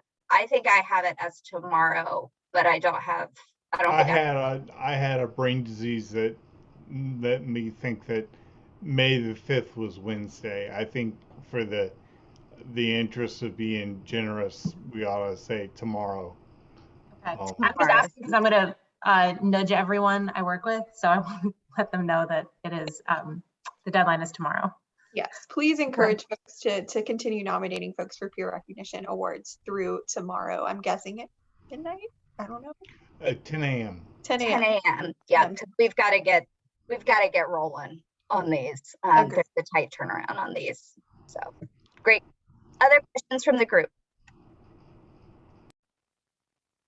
No. Not a question, just a thank you. Thank you for spearheading the efforts on these and getting these. This is the busy time. I am not doing it by myself. Let me be perfectly clear that Tiffany is amazing to help with these peer recognition, and Ellie Alexander is the other co-chair of the Education and Career Development Committee. And plug, we'd love to have the new delegates involved with our committees. Okay, that's enough for me. Thanks so much, Laura and Tiffany and Ellie. We appreciate it. Next up, Shayna, you wanted to talk about staff assembly. Hi, everybody. I did want to give you a brief update about the Chancellor's Cup Golf Tournament. For those of you who are new and don't know what that is a big UNC system-wide golf tournament that we have every year to raise money for the Janet B. Royster Scholarship. We are $50,000 away from our endowment status, so we're hoping to make a big push this year. How this tournament works is that every chancellor has a team that competes in this tournament. So there will be 17 different chancellors teams and additional staff teams. The president of the system attended and played last year. So it's going to be a big deal. And for the first time after 5 years, it is back at the system, and it is at Finley here at Chapel Hill. So we're super excited that it is, we love Tobacco Road. We had a great 5-year run, but this tournament was always meant to be in the system. It is finally back in the system, and Chapel Hill is hosting. So I'm super excited. One thing I will ask, Tobacco Road had a larger capacity for golf carts. We have an aging fleet here at Finley. So if any of you work in areas where you know you can borrow a golf cart, I don't know how this will work, but please reach out to me. We may have to pay for a fleet, but if you have access to one in your department, let me know, and we'll try to avoid paying for a fleet, because obviously that takes away from the money that goes into the scholarship. The date is September 27th. It's a Tuesday. With permission from your supervisor, this is considered work time. And if you so choose, and we have available staff teams, if you want to play, that is not considered work time. So you have a couple options there. If you want to be on a staff team and you don't mind coding vacation time, then please come play. If you would like to volunteer, we'd love to have you in that capacity. Just check with your supervisor, and that is considered work time. And that's all I have from staff assembly. Are there any questions? Questions about the golf tournament, and in particular, I think this last year we had an ad hoc committee that we formed to help Shayna and the staff assembly delegates to help plan for the UNC's role in the tournament. I think we would do the same thing again this year. So if you're interested in helping kind of the staff assembly delegates and the staff assembly as a whole put on the golf tournament this year, both in planning and in executing the event on the day of, please reach out to Shayna and myself, and we'll get a group formed to serve as the ad hoc committee and work together over the coming months. Date for the tournament is September 27th. Is that right, Shayna? Tuesday, September 27th. We're looking at a 9 or 10 o'clock start time. That's playing time. So that puts, they currently want it at 9. We're trying to get it at 10 because people are coming from all over the state, all over from different campuses. So that puts volunteers here fairly early, at 7-ish. So what that looks like is each campus has a big tent that they put at a specified hole. So the tents need to go up, hauling coolers with drinks and snacks and sort of getting set up. And the nice thing is to see your team come through at your tent and encourage them and cheer them on. Last year, we had a $500 donation from Wesley Burks from UNC Health. And I think it was due to the fact that there was so many Chapel Hill folks there welcoming our Chapel Hill team and making them feel welcome and excited about the event. And also letting them know what the purpose was, which was UNC system staff scholarships. I will tell you that the BOG has great interest in this this year, and already we've raised funds even before the event, and they are challenging each other to donate. So hopefully this will be a really joyous, lucrative experience for Chapel Hill. Agreed. And I see several folks have volunteered in the chat. Please be sure to reach out via email to Shayna and I so we can get all of the kind of names together in that capacity. And we'll kind of reach back out to get maybe a meeting on the books and talk about kind of how next steps and how we can kind of work as a group to help with the golf tournament. So thank you for your interest in that. If you have other questions about the tournament, I second what Jacob said. It is typically a whole day volunteer kind of event. But they're, like Shayna said, if you're volunteering, it is work time. So you get to go spend a day getting paid to volunteer at a golf course. And it's hopefully will be, fingers crossed, nice weather. And there will also be a couple of opportunities before the event for planning volunteer days. I think that there is a director of the golf tournament who is going to come down to Chapel Hill.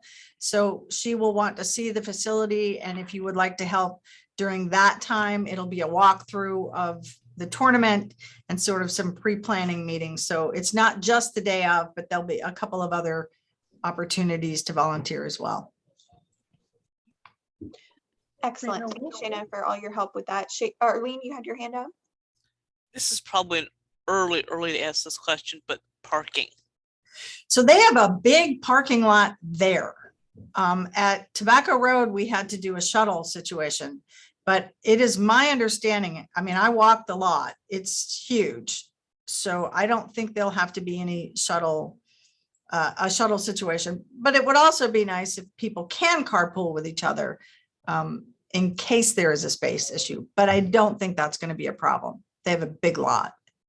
Especially since we're the hosting institution, I feel like we could get together on campus where we typically park and then one of us drive over as a volunteer group. And Jeanette, your hand's up. Just a quick question. What was the date again, Shayna? Tuesday, September 27th. Are you coming or are you playing? Definitely not playing. Well, I hope you come out. It's a really fun event. And it's really is. And yeah, I'll volunteer to help. I'll send you an email. Awesome. And the campuses are fiercely competitive. And I would posit that there's some cheating going on to get this trophy. So eyes on the day would be helpful. Okay, thank you. Thanks, folks. All right. Next up, we have new business. We're going to talk about officer and staff assembly elections. So coming up in June is when we hold our annual elections for officer positions here on the Employee Forum, as well as the staff assembly delegates that serve on the UNC system staff assembly from UNC-Chapel Hill. So in the May meeting, we're going to call for nominations for officer roles, and for, I think the only vacant staff assembly position this year is the alternate position. So we're going to actively in this session call for nominations to run and for us to vote on folks in June. I will say, as a heads up, there will also be a call for nominees from the floor at the June meeting. So if you are still thinking about it and contemplating whether you want to run for one of the officer positions or the staff assembly alternate position, you can also kind of mull it over and self-nominate or nominate someone else at the June meeting. So I guess I'm going to just open up the floor to folks who want to express an interest in running for one of the various positions. To recap, I don't know if maybe Matt or somebody could help me put in the chat a list of the various officer positions that are up for election. Jacob, I think, correct me if I'm wrong, your parliamentarian role isn't up for election this year. You're in your first role year, and that's a 2-year position, correct? Technically, yeah. Okay. Yeah, no, the parliamentarian is the only position that is a 2-year term. Everything else is a 1-year term. You have to have 1 year left in your term to be elected to an officer position, but that would include all of us. So yeah, the parliamentarian technically no one, I mean, I would have to leave to open it up, but if someone really wants it, question, talk to me. Answer, Keith. So would this have been the end of Kevin's first year or the end of Kevin's second year? Because technically Jacob is filling in on the term of Kevin. So his would end whenever Kevin's term ends. So if we're at the end of Kevin's first year, then, but if we're at the end of Kevin's second year. The end of Kevin's second year, is that right? So then it would, folks, if I'm wrong. I think he was elected at the beginning of the pandemic, so yeah. Yeah, okay, so it is up for election this year. Cool, Sweet. Mystery solved. So recapping, we have the chair position, the one I'm currently in, the vice chair position, the one Keith is currently serving in, the treasurer role, the one that Tracy is currently serving in, the secretary role, the one with Tiffany is currently serving in, and the parliamentarian role, the one Jacob is currently serving in. And then we also have the staff assembly alternate position as well that we're going to be voting on next month. Did I miss any? I think that's it. Separately from all of the officer elections, we also will name delegate division representatives at the July retreat, and they will also serve on the executive committee, but that's done during the retreat. So questions about the various roles that are up for election, or if you are especially eager and want to nominate someone or nominate yourself for a role, please speak now. Oh, and at the June meeting, we will have time for folks who have nominated either this month or next month from the floor for folks to make kind of pitches and speeches about why they are interested in the position. I think it's limited to 5 minutes each. You don't have to talk for all 5 minutes. You can talk for as little or as much of the 5 minutes as you want. So that's another thing to keep in mind. I guess I'll start by, I nominate Katie Musgroves for chair. Thank you, Keith. I accept your nomination and plan to. I second. And I welcome competition. I don't want it to be me running unopposed like it was last year. Healthy competition is always good. I nominate Keith Hines for vice chair. I second. This is Teresa.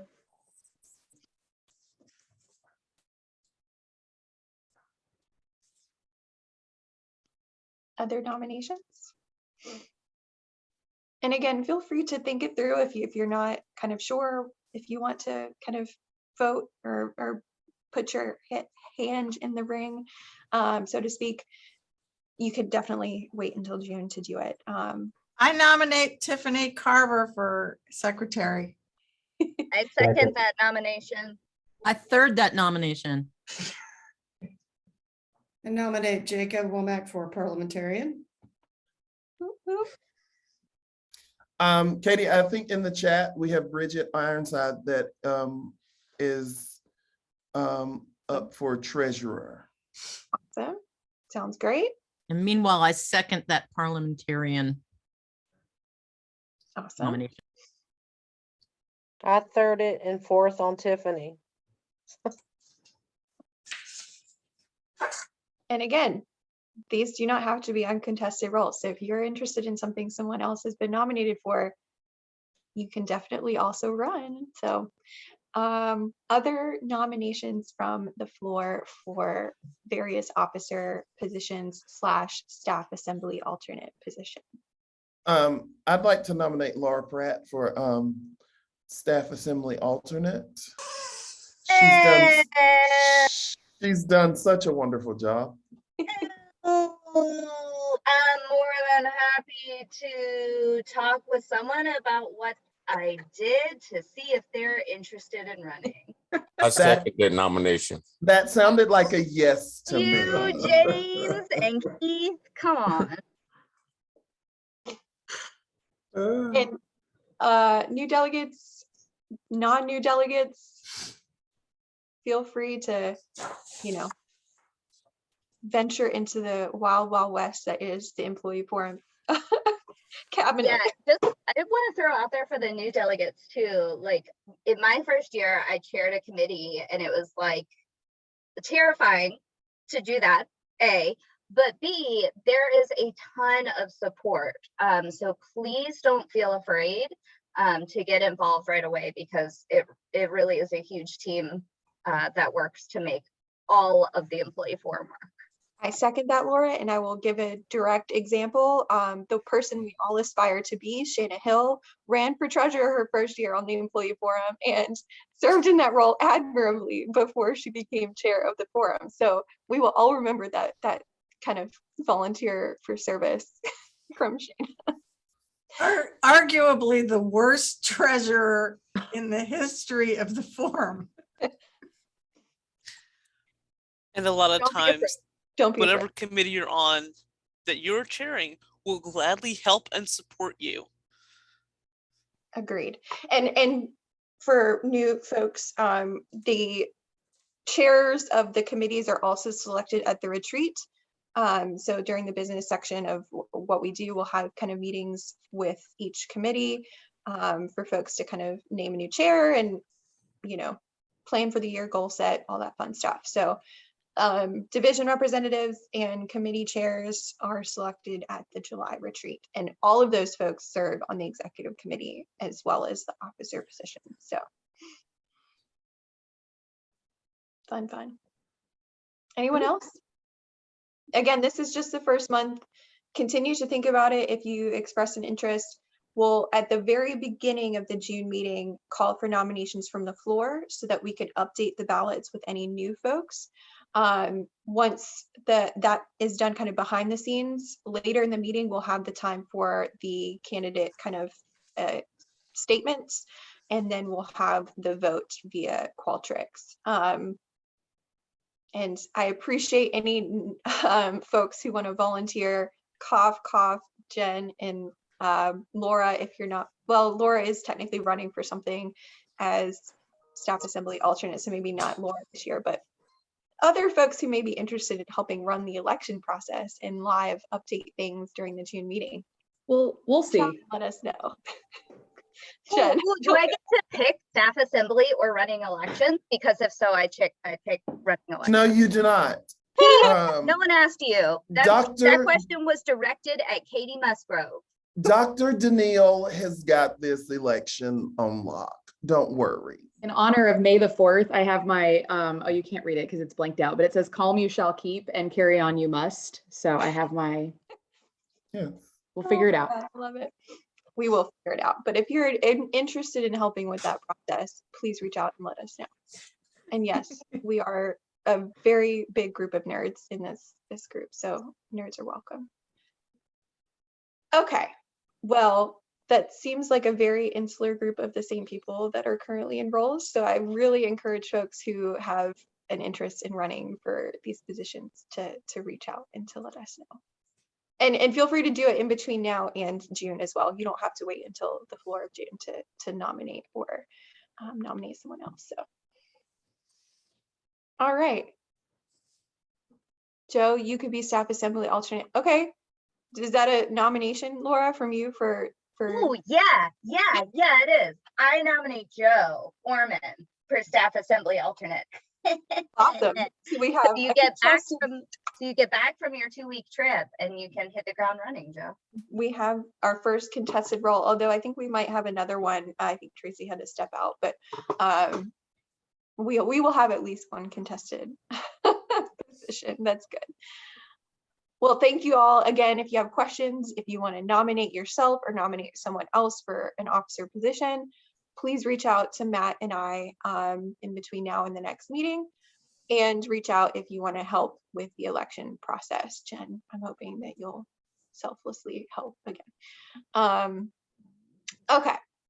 I think that's all for that. The only other update I had, the next Vice Chancellor meeting is scheduled for June 10th. Matt will send out kind of call for questions a little bit later this month. So put that date on your calendars from 10 to 11 on June 10th.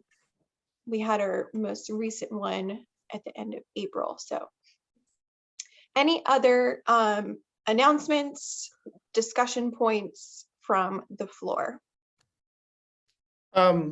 So for the VC meetings, you said the next one is June 10th at June 10 10th. Okay, and we roughly have what, 6 a year? Because it's every other month? It's every other month, so it's roughly 6 a year, yes. Okay, so for the new delegates, can we just reiterate the expectation for that? Jacob?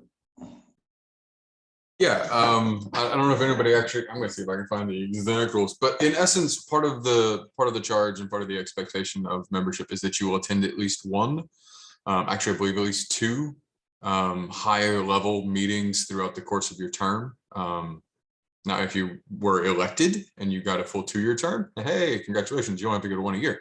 If you were appointed, you only have a year to do 2, so you need to go to 2. In the same year.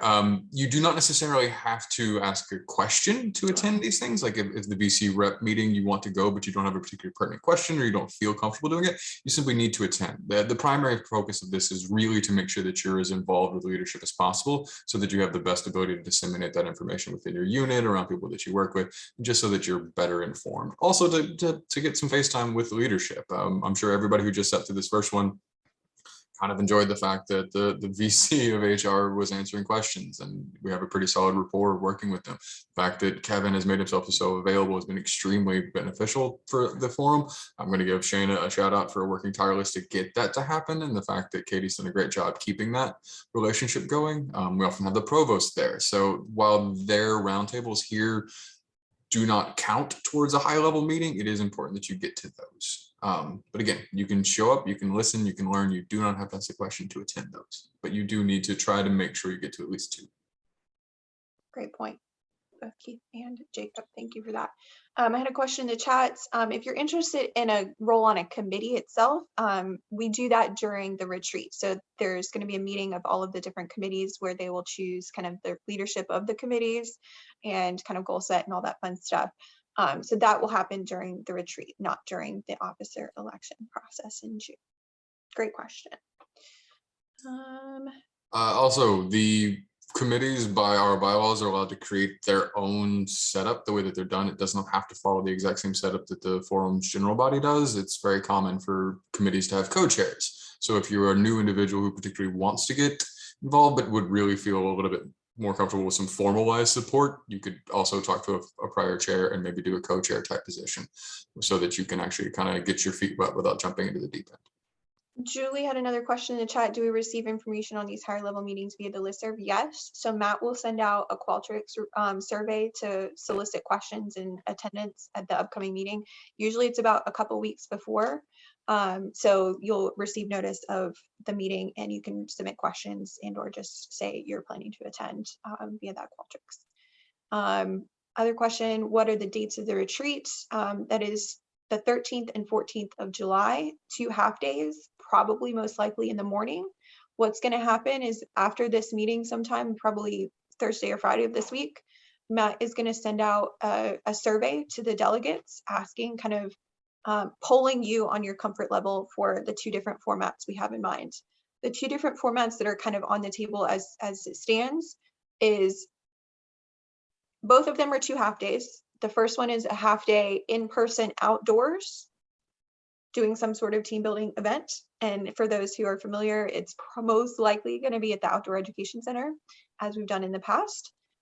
Don't be scared if you're afraid of heights. There are low options instead of the higher ropes course things.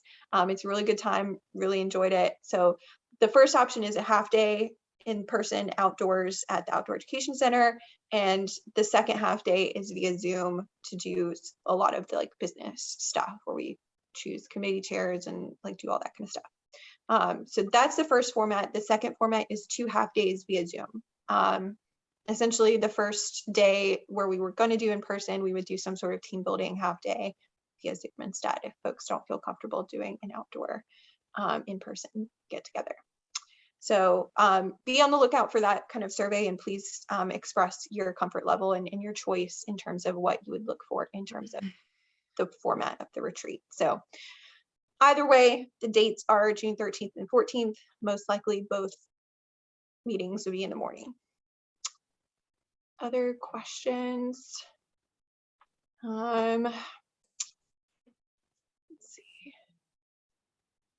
Yes, Laura, but you can get a taste for committees by serving as reviewers and working on the email listserv.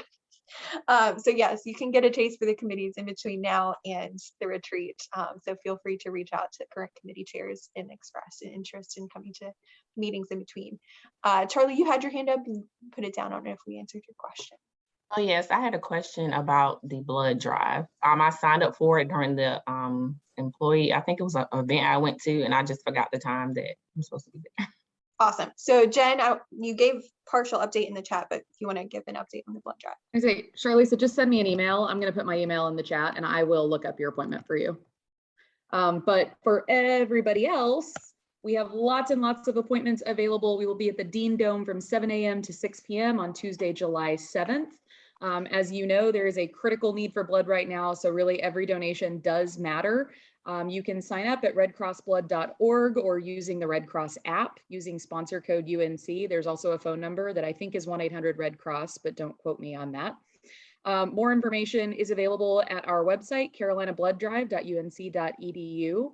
If you don't like or are unable to donate blood, that's okay. You can be a volunteer. We need lots and lots of people to work from saying hello at the registration table to guiding people to their donations to hanging out and feeding them in the canteen after they're done. So there really is something for everyone, and I would love to see all of your faces at the Carolina Blood Drive in June. Awesome. And I was answering the chat, but I'll just answer verbally. Yes, I believe there's accessibility options for the in-person option at the Outdoor Education Center. We just reached out to David, who is our contact over there, who used to be on the forum, and he's great. Matt, if you could touch base with him and just ask kind of that question around accessibility for in-person options, maybe we can include an adage about that during the survey based on his answer. Awesome, thanks, Matt. Other questions, announcements, things to talk about? How's everything going in y'all's units? Good. Craziness and chaos of exams and graduation planning here in the law school, so fun stuff. Do we know what the temperature is going to be on that day? No, I don't think we'll know at the point in which we vote on the format, Keith. There are covered areas of the Outdoor Education Center, and it's not all out in the sun, so there are kind of friendly options for whatever weather is happening that day, so that's good. For those that aren't familiar, Keith is very averse to sun and rain and all the things outdoor involves. Katie, also, I just wanted to let everyone know, be on the lookout for the employee forum day at the pool. That's going to be scheduled to talk about that for the new folks and what you're talking about. It's kind of like caddy day at the pool, but it's employee forum day at the pool. And Shayna has a pool in her backyard, and she lives in Chapel Hill. So we do occasional get-togethers at Shayna's outside by the pool, and it's fantastic. It's super fun team building opportunity. And Keith, there is an indoor option for you. There is. And Shayna, I never picked up my squid hat. Yes, I left there. It is safely waiting for you to come back and wear it at the pool. We'll pass it around. I think literally someone brought a rolling cart, bar cart to one of the recent ones. So that's an option too, although we are open to those who both are, interested in alcoholic options and not interested in alcoholic options as well. Everyone is welcome. Just to clarify, this is normally on a Saturday. It's not during work hours. This is a separate kind of non-university related event. Good point, Shana, good point. They are a really good time and a good opportunity to get to know folks outside of this Zoom screen that we've become accustomed to. So yeah. Although I love the Hollywood Squares, it's not quite the same as in-person interactions, and safe outdoor ones at that. So Shana, you'll keep us updated on when the first one is this summer for sure. Absolutely. Awesome. All right, y'all. Well, we're almost at end time here. I'll give a final shout out for anyone who wants to bring anything final forward to talk about. Otherwise, do I hear a motion to adjourn? So This is moved. Arlene. I move to adjourn. I'll second it. Awesome. All right, y'all. And again, everyone's welcome at the pool party. I saw a comment in the chat, and we're body positive here. So everyone will be welcomed, and it's going to be a fun, welcoming environment for everyone. So awesome. Bye, Jesse. We love you. Bye, Jesse. Last Bye, day. Jess. Hey, y'all. Thank you very much. So I've loved working with y'all. Thank you so much. Sorry, Gonna I have a miss tongue. you. best of luck on the new role. You're going to absolutely slay. It's going to be awesome. Right We're all lucky to get day. you. Thank you. I love y'all. Bye, y'all. Keep in touch, Jesse. I will. I will. Come to the forum pool party. I will. Invite me Yeah. and I'll be there. Awesome. Bye. Bye, y'all.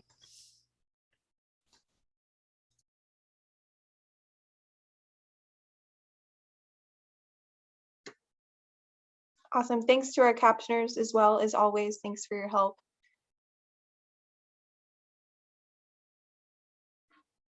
All right. Thanks, Matt. I appreciate it. Let me know if you need anything this week. Yep, I think we're good. Good job, And everyone. yeah, just if you could just shoot David a reply email and just say we had a question come up about accessibility and kind of what questions you're feeling. Yep, I'll do it right now. Thank you. And bye, Tyrone. I hope everything's going well with your mom. Yeah, I hope she's okay. Bye, All right, ending the meeting. Take care, all.